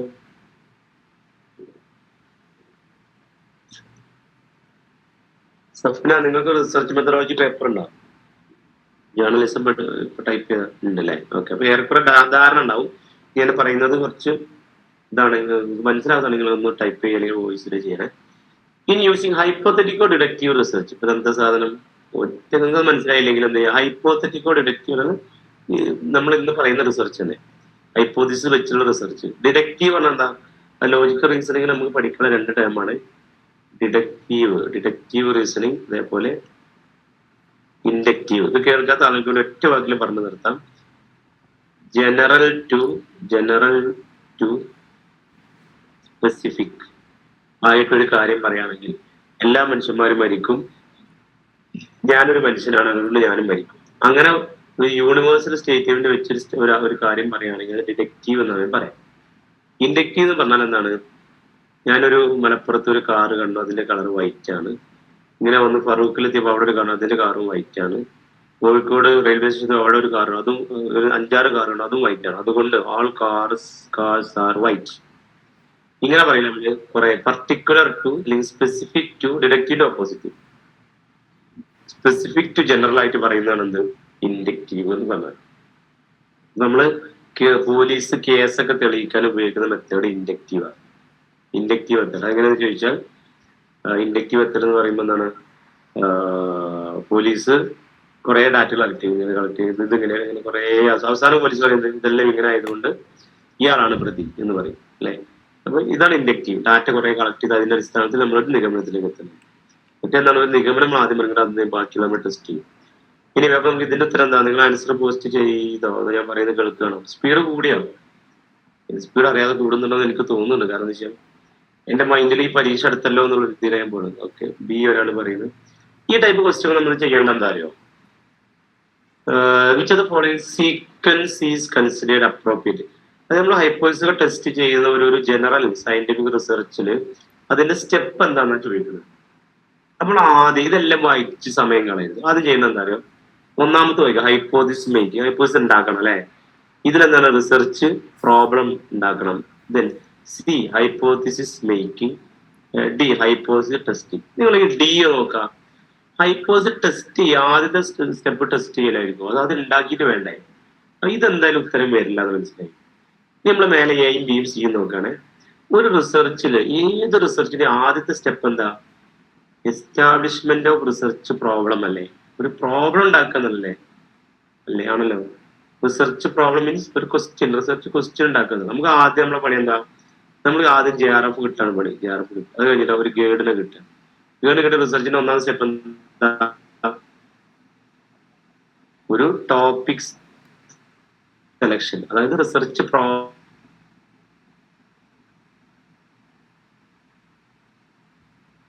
കണ്ടെത്താൻ മേക്കിംഗ് ഇവിടെ വരുന്നു. ടെസ്റ്റിംഗിന്റെ കൺക്ലൂഷൻ ഇവിടെയാണെങ്കിലോ established problem, hypothesis making, testing, കൺക്ലൂഷനിൽ എത്തുന്നു. Hypothesis making, establish research problem. ഈ സിയിലെ തെറ്റ് കണ്ട മനസ്സിലായോ? ആദ്യം ഹൈപ്പോസിസ് ഇങ്ങോട്ട് റിസർച്ച് പ്രോബ്ലം ഉണ്ടാക്കുള്ളൂ എന്ന് പറഞ്ഞത്. അപ്പൊ സിയും ഡി എന്തായാലും തെറ്റി. പിന്നെ നിങ്ങൾ ആൻസർ, ഒന്ന് രണ്ട് ആൾക്കാർ ആൻസർ ഇട്ടു തോന്നുന്നുണ്ട്. എ ആണോ ബി ആണോ? ആദ്യം വേണ്ട റിസർച്ച് പ്രോബ്ലം ഉണ്ടാക്കല്ലേ, അതുകൊണ്ട് ഉത്തരം എന്താണ്? ബി ആണ്. നിങ്ങൾ നോട്ട് ചെയ്തോ വേണമെങ്കിൽ. നോട്ട് ചെയ്യുമ്പോൾ സ്ക്രീൻഷോട്ട് എടുത്തിട്ട് പിന്നെ നോക്കിയിട്ട് ഡൗട്ട് എന്റെ പേഴ്സണലായിട്ട് കോൺടാക്ട് ചെയ്തോളൂ. ഇതിൽ ഡൗട്ട് എന്തെങ്കിലും ക്വസ്റ്റ്യൻ ഉണ്ടോ നിങ്ങൾക്ക്? ഇല്ലെങ്കിൽ അടുത്തേക്ക് പോവാം അല്ലേ? ഓക്കെ ഓക്കെ, ഇല്ല തോന്നുന്നു. എല്ലാവരും എന്റെ ബാക്ക് ഇവിടെ ഉണ്ടല്ലോ അല്ലേ? യെസ്. അപ്പൊ അടുത്ത രണ്ടാമത്തെ ക്വസ്റ്റ്യൻ ചോദിക്കാം. വേഗം ആൻസർ പറഞ്ഞു കേട്ടോ. Hypothetical research is a scientific method. അത്രേ ഉള്ളൂ കേട്ടോ. സയന്റിഫിക് ഹൈപ്പോത്തിക്കൽ ഇടയ്ക്കുള്ള നിങ്ങൾ ബുദ്ധിമുട്ടാവുന്നത്. That involves making a hypothesis, testing it, and then either accepting or rejecting. Scientific research ആണ്. അതായത് റിസർച്ച് നമുക്ക് ഡിഡക്റ്റീവ് റിസർച്ച് ഉണ്ട്, inductive research. Deductive research general statement, ഒരു പ്രിൻസിപ്പിൾ ഒരു വെച്ചിട്ട് പോകും. ഇൻഡക്റ്റീവ് നമ്മൾ കളക്ട് ചെയ്ത് കളി അവസാനം ഒരു ജനറൽ കൺക്ലൂഷൻ എത്തും. ഇനി ഡിഡക്റ്റീവ് പ്ലസ് ഇൻഡക്റ്റീവ്, അതാണ് എന്ത് സയന്റിഫിക് റിസർച്ച് എന്ന് പറഞ്ഞാൽ. ഓക്കെ, ഉടനെ നമുക്കത് ഡീറ്റെയിൽ പറഞ്ഞ സമയത്ത് പറയുന്നുണ്ടാവാം. അടുത്ത ക്വസ്റ്റ്യൻ, വിച്ച് ഫോളോ, ഇതൊക്കെ പുതിയ ക്വസ്റ്റ്യൻസ് ആണ്, ഈ അടുത്ത് വന്ന question. Which of the following step in research are least vulnerable to research ethics? ഈ ക്വസ്റ്റ്യൻ ചിലപ്പോൾ കൺഫ്യൂഷൻ ആയിരിക്കുന്നു. റിസർച്ച് എത്തിക്സുമായി ബന്ധപ്പെട്ട് ഇമ്പോർട്ടന്റ് അല്ലാത്തത് ഏതാ? Least vulnerable means not important. അപ്പൊ ഞാൻ ആദ്യം ഇതിന്റെ ഒരു നോട്ട് പറയാം. ഒരാൾ ഞാൻ ഈ റിസർച്ച് എത്തിക്സ് പറഞ്ഞാൽ എന്താ? Ethics means right or wrong അല്ലെ? ശരിയോ തെറ്റോ?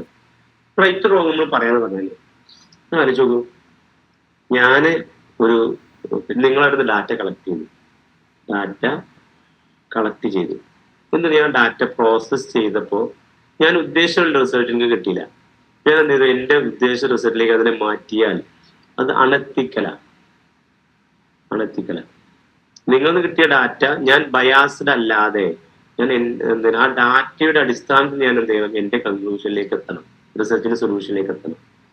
അപ്പോൾ അതേപോലെ അപ്പൊ ഈ ഞാൻ ഇതിനെ റിപ്പോർട്ട് ചെയ്യുന്ന സമയത്ത് എന്തായിരിക്കണം? നിങ്ങൾ എങ്ങനെയാണോ അതേ രീതിയിൽ തന്നെ ഇതിനെ അനലൈസ് ചെയ്താണ് കൊണ്ടുപോകാണ് വേണ്ടത്. അപ്പൊ റിപ്പോർട്ടിംഗ് സമയത്ത് എപ്പോഴും ശ്രദ്ധിക്കുക, റിസർച്ചിൽ throughout the research process നമ്മൾ എത്തിക്കലി ആയിരിക്കണം. ഒരാളെ പിന്നെ ഡാറ്റ മോഷണം ചെയ്യുക, ഒരാൾ സീക്രട്ട് ആയിട്ട് പറഞ്ഞ കാര്യങ്ങൾ സീക്രട്ട് അല്ലാത്തത് പബ്ലിക് ആക്കുക, ഇങ്ങനെ കാര്യങ്ങളൊന്നും ചെയ്യരുത് എന്നുള്ളതാണ് എത്തിക്സ്. അത് നിങ്ങൾക്ക് അറിയാം, നിങ്ങളുടെ ധാരണ. അപ്പൊ ആ ഒരു ആംഗിൾ ഇതിനെടുത്ത് നോക്കുക. ഇനി ഐഡന്റിഫൈങ്ങിന് ഇവിടെ ഏതാണ് ലീസ്റ്റ് പറഞ്ഞുള്ളത് നോക്കുക. ഇവിടെ ഓപ്ഷനും ഉണ്ട്. ഇത് കുറെ എനിക്കുള്ള കൺഫ്യൂഷൻ ആയിട്ട് ഇങ്ങനെ പറഞ്ഞിരുന്നു. അപ്പൊ നമ്മൾ നോക്കുന്നത് എങ്ങനെ ചെയ്യാനാണ്. റിസർച്ച് വാരിയബിൾസ് ഐഡന്റിഫൈ ചെയ്യുമ്പോൾ എത്തിക്സ് ഇമ്പോർട്ടന്റ് ആണോ അല്ലേ? റിസർച്ച് വാരിയബിൾ പറഞ്ഞാൽ എന്താ? ഞാൻ നിങ്ങളെ കുറിച്ച് എന്താണ് attitude of net aspirants in Safi college on ഒരു പർട്ടിക്കുലർ ഇതിലേക്ക് എത്തുകയാണ്. നിങ്ങൾ ആറ്റിറ്റ്യൂഡ് പിന്നെ എന്താണ് എന്റെ പ്രോബ്ലം. അപ്പൊ ഞാൻ അതിനെ ടെസ്റ്റ് ചെയ്യണമെങ്കിൽ ഒരു വാരിയബിൾ ഒക്കെ എന്താണ്? നിങ്ങളുടെ ജെൻഡർ, എന്റെ റെസ്പോൺസ്. നിങ്ങളിപ്പോ ഒരു 20 ആളുകളാണ് ജെൻഡർ. അപ്പൊ ജെൻഡർ മെയിൽ ഫീമെയിൽ അതാണ് ഒരു variable. Age of the respondent അതാണ് വേറൊരു variable. Are you satisfied in class conducted by the college? Highly satisfied, satisfied, dissatisfied, no opinion, dissatisfied, highly dissatisfied. ഇങ്ങനെ വെക്കുന്നൊക്കെയാണ് വാരിയബിൾസ് എന്ന് പറയുന്ന സാധനം.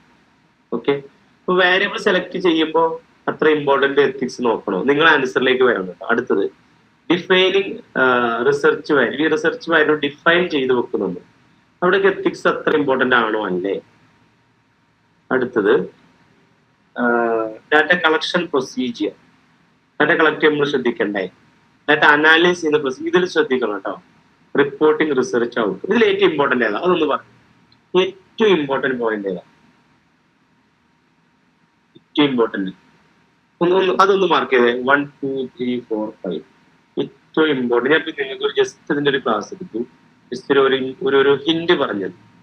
ഇതില് മിൻഹ കേൾക്കുന്നില്ലേ? നിങ്ങൾ മെസ്സേജ് എപ്പോഴേ കണ്ടു. നമ്മ ഓടിപ്പോൾ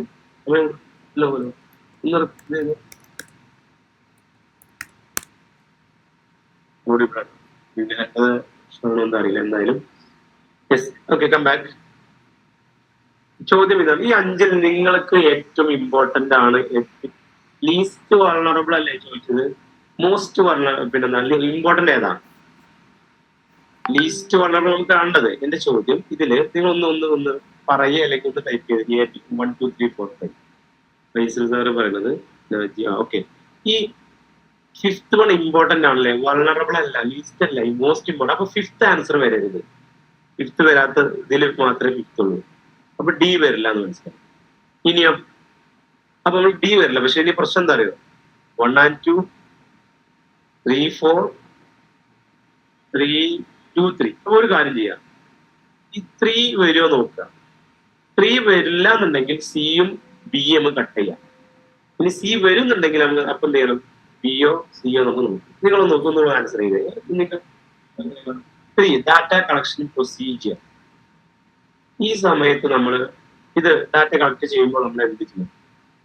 എത്തിക്സ് ഇമ്പോർട്ടന്റ് ആണ്. ഡാറ്റ കളക്ട് ചെയ്യാൻ നിങ്ങൾക്ക് വരുന്നു. നിങ്ങളിൽ നമ്മൾ റാൻഡം ആയിട്ടാണ് ഡാറ്റ ജനറലി കളക്ട് ചെയ്യുക. അപ്പോൾ ഞാൻ ചിലപ്പോൾ എനിക്ക് ഈസി ആയിട്ട് എന്റെ അടുത്ത് കുറച്ച് ആൾക്കാർ, അല്ലെങ്കിൽ ഞാൻ കരുതുന്നത് ഇപ്പൊ എന്റെ ക്ലാസ്സിന്റെ ഫീഡ്ബാക്ക് കളക്ട് ചെയ്യണം. അപ്പൊ എനിക്ക് തോന്നുകയാണെന്ന് ഈ എക്സിനും വൈയോടും ചോദിച്ചാൽ അവർക്ക് എന്നെ ഇഷ്ടമാണ്. അപ്പൊ അവരെന്നെ കുറിച്ച് നല്ല അഭിപ്രായം പറഞ്ഞു. ഇന്ന് ഞാൻ രണ്ടാളെ സ്ഥലം കളക്ട് ഡാറ്റ ചോദിക്കുകയാണെങ്കിൽ അതിന് റിപ്പോർട്ട് ചെയ്യാൻ വെക്കുകയാണെങ്കിൽ അതെന്താണ്? ബയാസ്ഡ് ആയിട്ട്. ഡാറ്റ കളക്ട് ചെയ്യുന്ന സമയത്ത് നിങ്ങൾ പറയും, ഡാറ്റ കളക്ട് ചെയ്യുന്ന സമയത്ത് നമ്മൾ എത്തിക്സ് ഇമ്പോർട്ടന്റ് ആണോ അല്ലേ? യെസ് പറഞ്ഞോ? പറഞ്ഞാൽ മതി, സമയം ഒരുപാടായി. ആണല്ലേ? ഇത് ആണ്. അപ്പൊ അത് ഉത്തരം വരുമല്ലേ? അപ്പൊ ഉത്തരം വരില്ല. നമ്മൾ ഈ ചോദ്യമാണ് പ്രശ്നം കേട്ടോ. കുറെ ആളുകളെ ഇതൊക്കെ വായിച്ചാൽ ലീസ്റ്റ് വൾണറബിൾ ആണ് കണ്ടെത്തേണ്ടത്. അപ്പൊ നമ്മൾ ഇതിൽ നിന്ന് എലിമിനേറ്റ് ചെയ്യാണ്.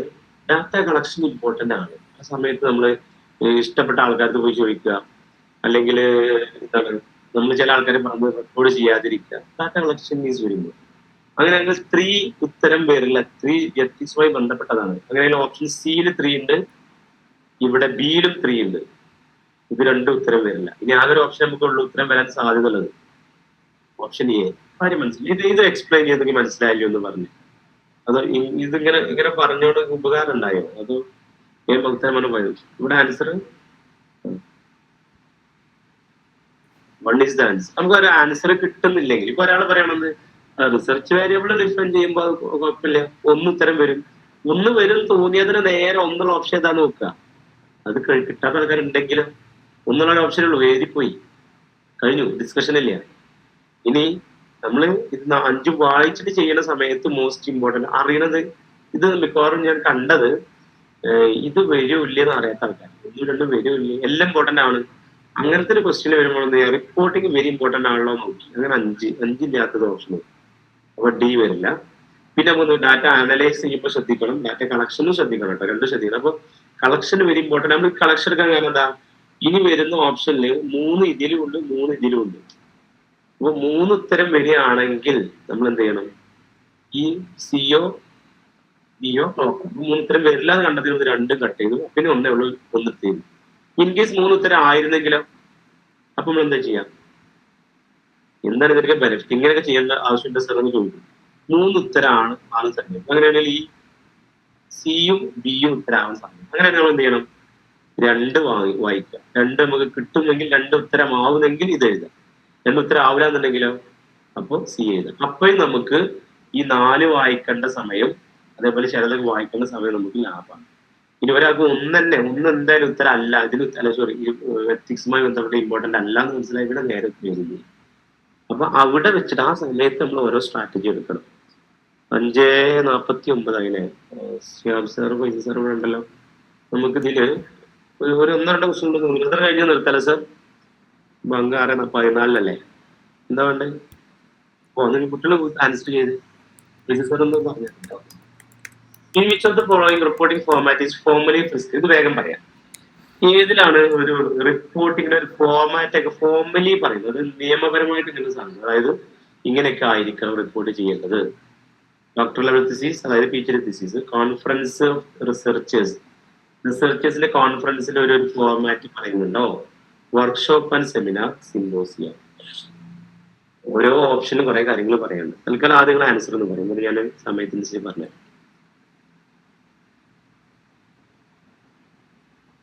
ആൻസർ എന്താ? ഒരു ഗസ് ആൻസർ പറയുമ്പോൾ ഡിസ്കഷനൊക്കെ ഒന്ന് തുടങ്ങാൻ വേണ്ടി ആരെങ്കിലും ഒരു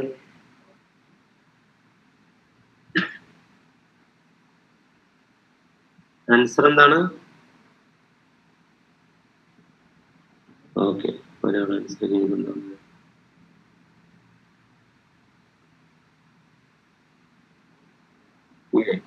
ഡോക്ടർ ലെവൽ തിസീസ്, അതന്നെയാണ് ഉത്തരം.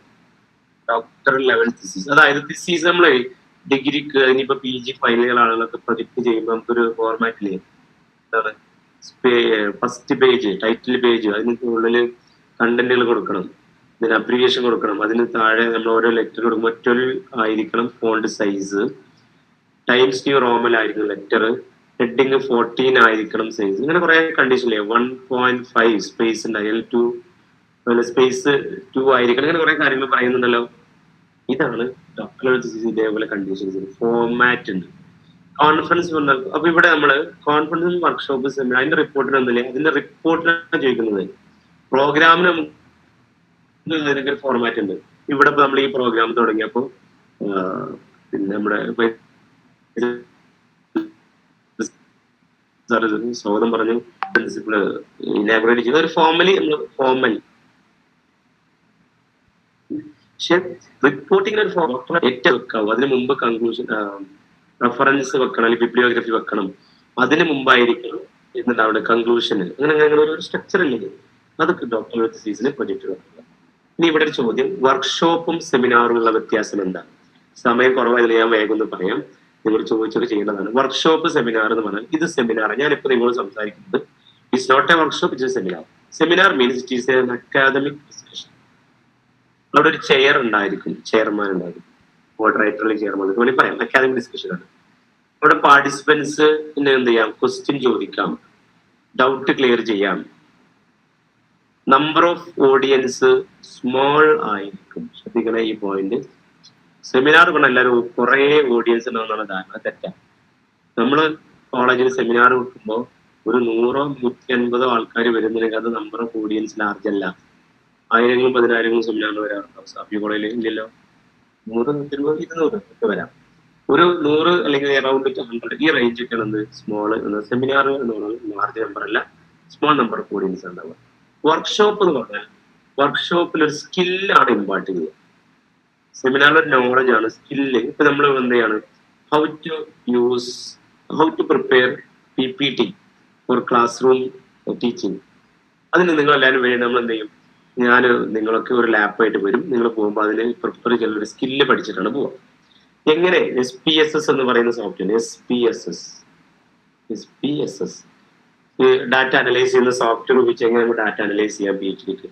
അവിടെയൊക്കെ വരുന്ന സമയത്ത് എങ്ങനെ ഇത് ചെയ്യാന്നുള്ളത് നമ്മൾ ഹാൻഡ് ഓൺ ട്രെയിനിങ്, ഒരു സ്കില്ല്, നോളജ്, സ്കില്ല് കിട്ടിയിട്ട് ആണ് ഇവിടെ നിന്ന് നമ്മൾ പോവുക. വർക്ക്ഷോപ്പിൽ സ്കില്ലുള്ള ആൾക്കാരല്ലേ വർക്ക്ഷോപ്പിൽ ഉണ്ടാവുക. എനിക്ക് എന്തെങ്കിലും ഒരു പരീക്ഷയ്ക്ക് പോകുമ്പോഴേ എല്ലാം കൂടി പഠിച്ചു പോകുമ്പോൾ കൺഫ്യൂഷൻ ആയിരുന്നു. വർക്ക്ഷോപ്പിൽ നല്ല സ്കില്ലുള്ള ആൾക്കാരാണ് വർക്ക്ഷോപ്പിൽ. അവിടെ നമ്മൾ വണ്ടി നന്നാക്കാൻ കൊടുക്കുള്ളൂ അല്ലെ? സെമിനാർ ആണ് അവിടെ കുറെ വലിയ വലിയ ആൾക്കാരൊക്കെ വരും. അക്കാദമിക് ഡിസ്കഷൻ ആണെന്നുള്ളത് മാത്രമാണ് പ്രത്യേകിച്ച് മനസ്സിലാക്കുന്നത്. കുറെ ആളുകളൊക്കെ എക്സ്പേർട്ടുകളൊക്കെ ഉണ്ടാവും, പക്ഷെ അക്കാദമിക് ഡിസ്കഷൻ ആയിരിക്കും. സിമ്പോസിയം എന്ന് പറഞ്ഞാൽ എക്സ്പേർട്ട് ഡിസ്കഷൻ. അത് അക്കാദമിക് ആവണമെന്ന് നിർബന്ധമില്ല. ഫോർമൽ ആയിരിക്കും, ഫോർമൽ ഡിസ്കഷൻ ആണ്. എക്സ്പേർട്ട് ആയിരിക്കും അവിടെ ഉണ്ടാവും. അവിടെ പാർട്ടിസിപ്പൻസ് എക്സ്പേർട്ട് ആയിരിക്കും. അവിടെ നമ്പർ ഓഫ് ഓഡിയൻസ് ലാർജ് ആയിരിക്കും, സ്മോൾ ആയിരിക്കും. കോൺഫറൻസ് ആണ് ലാർജ് ഓഡിയൻസ് ഒക്കെ ഉണ്ടാവുന്നത്. ഒരുപാട് ഓഡിയൻസ് ഉണ്ടായിരിക്കും. അവിടെ ഒരു മിനിറ്റ്സ് ഉണ്ടായിരിക്കും, ഒരു ഫോർമൽ പ്രൊസീജിയർ ഉണ്ടായിരിക്കും, ലാർജ് ഓഡിയൻസ്. PTA മീറ്റിംഗ് ഒക്കെ ഉണ്ടാവില്ലേ ഈ കോളേജുകളിലും സ്കൂളുകളിലൊക്കെ? PTA, അതിലൊരു മിനിറ്റ്സ് ഉണ്ടാവും, അജണ്ട ഉണ്ടാവും, അങ്ങനെ കുറെ കാര്യങ്ങളുണ്ടാവും. അതൊക്കെയാണ് എന്ത് കോൺഫറൻസ്. നമ്പർ ഓഫ് ഓഡിയൻസും ലാസ്റ്റ് ആയിരിക്കും. PTA മീറ്റിംഗ് മാത്രമല്ല എന്റെ എക്സാം. ഞാൻ ജസ്റ്റ് പെട്ടെന്ന് മനസ്സിലാവുന്ന എക്സാമ്പിൾ പറഞ്ഞത്. PTA മീറ്റിംഗ് കുറച്ച് കുട്ടികളല്ലേ വരുള്ളൂ എന്നൊക്കെ പറയണ്ട നിങ്ങൾ. ലാർജ് ഓഡിയൻസ് ഉള്ള ഏത് പ്രോഗ്രാം 4 ഏതെങ്കിലും റിപ്പീറ്റ് ചെയ്യണമെങ്കിൽ പറയും. സമയം കുറവായതിനെങ്കിൽ പറയാം. അതേപോലെ ആക്കുന്നില്ല. ഈ പറഞ്ഞതിലൊക്കെ നിങ്ങൾക്ക് പേഴ്സണലി ഡൗട്ട് ചോദിക്കാം. ഞാൻ വാട്സപ്പിൽ വോയിസ് ഇട്ടാൽ മതി. നിങ്ങൾ ഏത് ഡൗട്ടിലും സാഫി കോളേജിലെ കുട്ടികൾക്ക് ഡൗട്ട് ഫസ്റ്റ് പേപ്പറിൽ ക്ലിയർ ചെയ്യാൻ ഞാൻ റെഡിയാണ്. നിങ്ങൾ ചോദിച്ചാൽ മതി. നെറ്റ് ജാറൊക്കെ കിട്ടിയിട്ട് നമുക്ക് ഉഷാറാക്കാം. സാഫി കോളേജിന്റെ ഫ്രണ്ട് ഗേറ്റിൽ നമുക്ക് ഒരുപാട് ഫോട്ടോസ്, JRF കോളേജിന്റെ ഫോട്ടോസ് വരണം. ഓക്കെ ആണെങ്കിൽ നമുക്ക് ഓക്കെ ആണോ ഒന്നും പറഞ്ഞു കണ്ടില്ല. നമുക്ക് അടുത്ത ക്വസ്റ്റ്യൻ പഠിത്തം ഈ പറഞ്ഞ ഏതെങ്കിലും റിപ്പീറ്റ് ചെയ്യണമെങ്കിൽ പറഞ്ഞു. അപ്പൊ പറഞ്ഞതിലേക്ക് ഞാൻ ഈ റിസർച്ചിന്റെ ഏരിയയിൽ കംപ്ലീറ്റ് ചെയ്യാൻ വേണ്ടി വേഗം പോവാണ്. അപ്പൊ നേരത്തെ എത്ര നമ്മൾ പറഞ്ഞ എന്താ പറഞ്ഞു പറഞ്ഞല്ലേ പറഞ്ഞില്ല. ഓക്കെ, അപ്പൊ കറക്റ്റ് 6 മണിക്ക് നിർത്തുട്ടോ, പഠിക്കണ്ട. ഇന്ന് ഒരു NSS ക്യാമ്പ്, അതുകൊണ്ട് കറക്റ്റ് 6 മണിക്ക് നിർത്തും. ഞാൻ തുടക്കത്തിൽ പറയാൻ വിട്ടതാണ്, സോറി പറയാൻ വിട്ടതാണ്. നിങ്ങളെ ഇന്നത്തെ പ്രോഗ്രാം രാത്രിയാണ് പറഞ്ഞിരുന്നത്, 7:30 ആണ് സാറോട് പറഞ്ഞത്. 2 ടൈം കൺഫ്യൂഷൻ വന്നു. അപ്പൊ ഞാൻ ആദ്യം എനിക്കൊരു NSS ക്യാമ്പിലൊരു സെഷൻ ചെയ്യാൻ അവരോട് ഇന്ന് ഞാൻ ഈ സ്ഥലത്ത് പെട്ടെന്ന് നമ്മളെ ക്ലാസ് പെട്ടെന്ന് പിന്നെ അറേഞ്ച് ചെയ്തതുകൊണ്ട് ഞാൻ അവരോടും പറയും ഏത് സമയം കുഴപ്പമില്ല, ഈവനിങ്ങോ നൈറ്റോ ആക്കാം. ഞാൻ ഈവനിങ് നമ്മൾ ആദ്യം പറഞ്ഞു അത് ഇത് ചെയ്ത് വെച്ചിരുന്നു. പിന്നെ അവര് പറഞ്ഞു ഇന്ന് രാവിലെ പറഞ്ഞു നൈറ്റാണ്ട് സാർ അതിന് അങ്ങനെ ആക്കിയെന്ന് പറഞ്ഞു. അപ്പൊ അവരതിനനുസരിച്ച് ഇനാഗുറേഷൻ മാറ്റി. അപ്പൊ നമ്മൾ അതിന് മൊത്തത്തിൽ മാറ്റുമ്പോൾ ബുദ്ധിമുട്ടല്ലേ. അപ്പൊ അതുകൊണ്ടാണ് ഇന്ന് ഈ സമയം ക്ലാസ് ആക്കിയത്. നാളെ നമുക്ക് നൈറ്റിലാക്കാം. ഓക്കെ, എത്ര വന്നല്ലോ ഈ സമയം കൂടെ. Thank you. ഉത്തരം പറഞ്ഞേ. Which of the following, last question നിർത്തി ഇതിന്റെ കൂടെ. ക്വസ്റ്റ്യൻ ഇല്ലെന്ന് തോന്നുന്നു. Which of the following statement is true in the context of testing? ഇപ്പൊ റിസർച്ച് പഠിച്ച ആൾക്കാർ പറഞ്ഞു നിങ്ങൾ എന്തെങ്കിലും ആൻസർ ഉണ്ടായിരുന്നത്. ഹൈപ്പോസിസ് പറഞ്ഞാൽ എന്താ? Tentative solution. For example current പോയെങ്കിൽ നമ്മൾ എന്ത് ചെയ്യും? എന്തുകൊണ്ട് കറണ്ട് പോയി? അതാണ് എന്റെ ചോദ്യം. ഫ്യൂസ് പൊട്ടിയത് കൊണ്ടായിരിക്കാം, റിപ്പയറിങ് നടക്കുന്നുണ്ടാവും, അല്ലെങ്കിൽ എന്താണ് എന്തെങ്കിലും മരം പൊട്ടിയിട്ട് ട്രീ പൊട്ടിയിട്ടായിരിക്കാം, ആക്സിഡന്റ് സംഭവിച്ചിട്ടുണ്ടായിരിക്കാം, ലോഡ് ഷെഡിങ് ആയിരിക്കാം. അപ്പൊ ഇതിൽ ഏതൊക്കെയാണ് എന്താ ഹൈപ്പോസിസ് എന്ന് പറയുന്നത്? Tentative solution. ഓരോ നമ്മൾ ടെസ്റ്റ് ചെയ്യും. റിസർച്ചിൽ which is testing whether it is null hypothesis or alternative hypothesis. ഇത് അറിയാത്ത ആളുകളുണ്ടെങ്കിൽ അവർക്ക് വേണ്ടി പറയുകയാണെങ്കിൽ ഒരു റിസർച്ചർ 2 ടൈപ്പ് ഹൈപ്പോസിസ് ആണ് ഉണ്ടാക്കുക. ഒന്നിലെ പേരാണ് null hypothesis, other second is alternative hypothesis. ഇനി ഞാൻ ഇവിടെ ഒരു കാരണം പറഞ്ഞാൽ എന്താ? കറണ്ട് പോകാനുള്ള കാരണം ഫ്യൂസ് പൊട്ടിയതായിരിക്കാം, ഫ്യൂസ് ബ്രേക്ക്. ഞാൻ എന്താണ്? ഫ്യൂസ് പൊട്ടിയത് കൊണ്ടാണ് കറണ്ട് പോയത്. ഇത് നൾ ഹൈപ്പോസിസ് ആക്കി സെറ്റ് ചെയ്ത് വെച്ചു. അങ്ങനെയാണെങ്കിൽ ഇതിന്റെ ഓപ്പോസിറ്റ് ആയിരിക്കും ആൾട്ടർനേറ്റീവ് ഹൈപ്പോസിസ് എന്ന് പറയുന്നത് റിസർച്ചിൽ. അപ്പൊ എന്താണ്? ഫ്യൂസ് പൊട്ടിയത് കൊണ്ട് അല്ല കറണ്ട് പോയത്. ഇത് ആൾട്ടർനേറ്റീവ് ഹൈപ്പോസിസ്. ക്ലിയർ ആയോ? നള്ളും ആൾട്ടർനേറ്റീവ് ക്ലിയർ ആയോ? ഇത് കേൾക്കാത്ത ആളുകൾക്ക് നമ്മളൊരു റീസൺ വെക്കും. എന്തുകൊണ്ട് ഒരാൾ പരീക്ഷയിൽ തോറ്റു? പഠിക്കാത്തത് കൊണ്ടാണ് പരീക്ഷയിൽ തോറ്റത്. അത് നൾ ഹൈപ്പോസിസ് ആണെങ്കിൽ റീസൺ പഠിക്കാത്തത് കൊണ്ടല്ല പരീക്ഷയിൽ തോറ്റത്, അത് ആൾട്ടർനേറ്റീവ് ഹൈപ്പോസിസ്. ക്ലിയർ ആണല്ലോ? ക്ലിയർ ആയി തോന്നുന്നു. നിങ്ങൾ ഇങ്ങനെ വെറുതെ ഞാൻ ചോദിക്കും 2 മിനിറ്റ്. ഇവിടെ റിസർച്ചർ രണ്ടും ടെസ്റ്റ് ചെയ്യുന്നില്ല, ഒരാൾ മാത്രം ആൻസർ കണ്ടുള്ളൂ. അതുകൊണ്ട് പറയുന്നത് റിസർച്ചർ ആൻസർ ചെയ്ത് ശരിയാണ്. റിസർച്ചർ ടെസ്റ്റ് ചെയ്യുന്നത് it is only null hypothesis. It is only null hypothesis that can be tested. null hypothesis test ചെയ്യും. എന്നിട്ട് null hypothesis ട്രൂ ആണെങ്കിൽ നമ്മൾ എന്ത് ചെയ്യും? അത് ആക്സെപ്റ്റ് ചെയ്യും. അത് ഫോൾസ് ആണെങ്കിൽ null hypothesis റിജക്ട് ചെയ്യും. അതിന്റെ അർത്ഥം അപ്പോൾ നമ്മൾ ആൾട്ടർനേറ്റീവ് ഹൈപ്പോസിസ് എന്ത് ചെയ്യും? ആക്സെപ്റ്റ് ചെയ്യും. If null hypothesis true, it will be accepted and alternative hypothesis is rejected. If null hypothesis false ആണെങ്കിൽ it will be rejected, therefore alternative hypothesis will be accepted. Okay. ഇനി ഇതില് റിസർച്ചിന്റെ ഭാഗമായിട്ട് ഒരു question, ഒറ്റ question നമ്മൾ കഴിഞ്ഞ് നിർത്തിയാൽ പറയാം. ക്വസ്റ്റ്യൻ ആൻസർ ഇവിടെ ഉണ്ട്, ഞാൻ ജസ്റ്റ് ഒന്ന് പറഞ്ഞുതരാം. ഒരു സ്റ്റോപ്പിൽ നിർത്താം. കോളേജ് ടീച്ചർ, ഇതിലെ ക്വസ്റ്റ്യൻ കണ്ടോ? എത്ര ലൈനുണ്ട്? 5 ലൈനില്ലേ? A college teacher plans to research program in which he is he or she intended to improve the socio-emotional aspect of classroom, socio-emotional aspect of classroom climate during teaching. ഇപ്പൊ നിങ്ങൾ class നടത്തുമ്പോൾ എന്താണ് ഒരു test നടത്താൻ പോകും, ഒരു study നടത്താൻ, research നടത്താൻ പോകും, അതിനെ സോഷ്യോ ഇമോഷണൽ ആസ്പെക്റ്റിനെ കുറിച്ച് ഇതിൽ ടീച്ചർ നടത്തുന്ന റിസർച്ച് ചെയ്ത ആക്ഷൻ റിസർച്ച് ആണ്. അതായത് ഒരു പ്രോബ്ലം സോൾവിങ്ങിലുള്ളതാണ്, അല്ലെങ്കിൽ എന്താണ് ഒരു എന്താണ് റിയലിസ്റ്റിക് വേൾഡിൽ നമ്മൾ നടത്തുന്ന ആക്ഷൻ എന്നുള്ള ഒരു immediate solution to a problem. നിങ്ങളൊന്നും നൽകില്ല. Action research means immediate solution to a problem. ഇതാണ് ആക്ഷൻ റിസർച്ച്. അപ്ലൈഡ് റിസർച്ച് ഉണ്ട്, ആക്ഷൻ റിസർച്ച് ഉണ്ട്. അപ്ലൈഡ് റിസർച്ച് എന്ന് പറഞ്ഞാൽ എന്താണ്, ഒരു സോഷ്യൽ പ്രോബ്ലത്തിന് സൊല്യൂഷൻ എന്നാണ് അപ്ലൈഡ് റിസർച്ച് പറയുന്നത്. അപ്ലൈഡ് റിസർച്ചിന്റെ ഒരു എന്താണ് അതിന്റെ ഒരു പാർട്ടാണ്, അല്ലെങ്കിൽ അതിന്റെ ഒരു നാരോ ലെവലിൽ അപ്ലൈഡ് റിസർച്ച് എന്ന് പറയുന്നത് ആക്ഷൻ എന്ന് പറയുമ്പോൾ സാധാരണ സിനിമയിലൊക്കെ വെക്കല്ലേ ടേക്ക് ഇമ്മീഡിയറ്റ് ആക്ഷൻ, പോലീസിലൊക്കെ പറയുന്നത് ടേക്ക് ഇമ്മീഡിയറ്റ് ആക്ഷൻ. അപ്പോൾ ആ ടേം ഇങ്ങനെ മനസ്സിലുണ്ടാക്കുക. ഇമ്മീഡിയറ്റ് ആക്ഷൻ, ഒരു പ്രോബ്ലത്തിന്റെ ഇമ്മീഡിയറ്റ് സൊല്യൂഷൻ കണ്ടെത്താൻ വേണ്ടി ഒരാൾ ചെയ്യുന്ന റിസർച്ചാണ് ആക്ഷൻ റിസർച്ച്.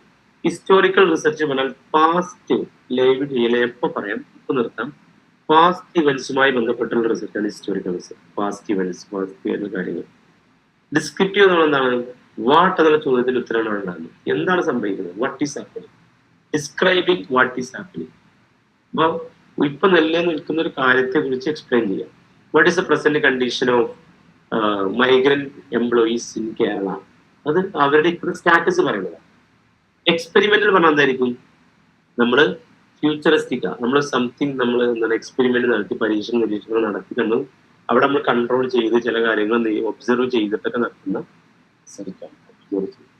ഈ ഒരു ഓപ്ഷൻ മാത്രമേ ഞാൻ തൽക്കാലം ഇവിടെ പറയുന്നുള്ളൂ. ബാക്കി ടൈപ്സ് നമുക്ക് പിന്നീട് പറയാം. ഇപ്പൊ ഞാൻ ചെയ്ത 2 ടോപ്പിക് എന്ന് പറയുന്നില്ല, 2 ടോപ്പിക് എന്ന് ഞാന് നിങ്ങളതിനെ ക്വസ്റ്റ്യൻ മാത്രം ഡിസ്കസ് ചെയ്ത് പോവുകയാണ് ചെയ്തത്. അതിന്റെ സിലബസ് ഒന്ന് പരിചയപ്പെടുത്തി. എന്റെ റിക്വസ്റ്റ് ഇതാണ്, നിങ്ങൾ ചെയ്യേണ്ടത് സിലബസ് പ്രിന്റ് ചെയ്യുക, എന്നിട്ട് പഠിക്കാനുള്ള ഇതിൽ നോക്കുന്നത് ആ സിലബസിൽ പ്രധാനപ്പെട്ട അറിയാത്ത ഏരിയ മാത്രം നോക്കിയിട്ട് പോവുക. എല്ലാ ക്വസ്റ്റിനും ആൻസർ ചെയ്യുക. ഇതിലിപ്പോ എക്സാം എടുത്തത് കൊണ്ട് അതിനിടയിൽ നിങ്ങൾ പഠിക്കാൻ എന്തെങ്കിലും കിട്ടും നോക്കുന്ന സമയത്ത് നിങ്ങൾക്ക് ഡൗട്ട് ഉണ്ടെങ്കിൽ നിങ്ങൾക്ക് എന്ത് ചെയ്യാം, വാട്സപ്പിൽ ഈ നമ്പറിൽ എന്നെ കോൺടാക്ട് ചെയ്യും. വാട്സപ്പിൽ വോയിസ് ഇട്ടാൽ മതി. ഞാൻ സമയം കിട്ടുന്ന സമയത്തൊക്കെ നിങ്ങൾക്ക് എന്ത് ചെയ്യാം, മറുപടി തരാം. നാളെ അല്ലെങ്കിൽ പറ്റിയ നാളെ കാണുകയും ചെയ്യാം. ഓക്കെ, നമുക്കിത് എന്തെങ്കിലും നിങ്ങൾക്ക് മനസ്സിലാവാത്ത തസ്ബീർ കൂടുതൽ നിങ്ങളുടെ ഷിയാബ് സാറോടെ വൈസിനോടെ പറയാം, അവരെനിക്ക് ഫോർവേഡ് ചെയ്തോളും. നമുക്ക് അതിനനുസരിച്ച് കുറച്ചുകൂടെ സ്ലോയിൽ എടുക്കണമെങ്കിൽ എടുക്കാം. എക്സാം ആയതുകൊണ്ടാണ്.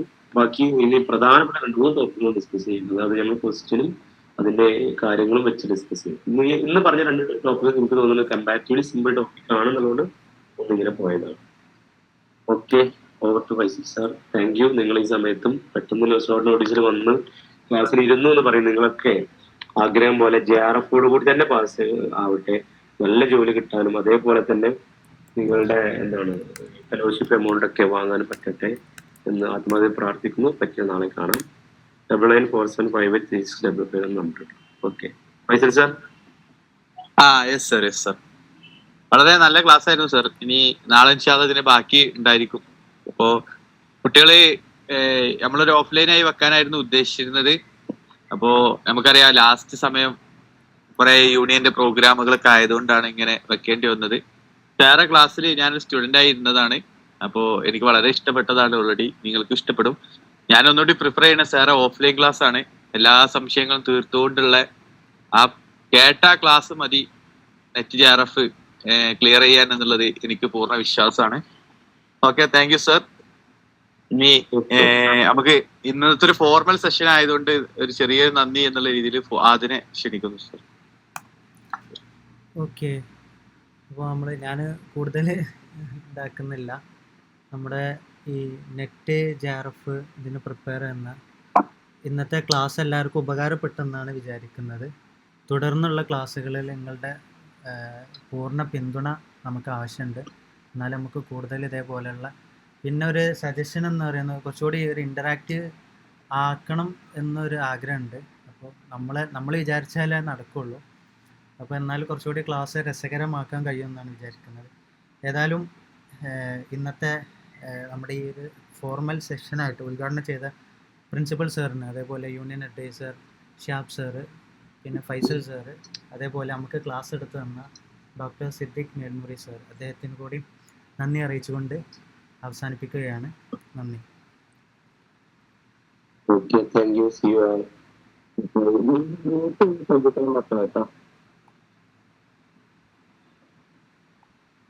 ഓക്കെ, നമുക്ക് വൈൻഡപ്പ് ചെയ്യാം.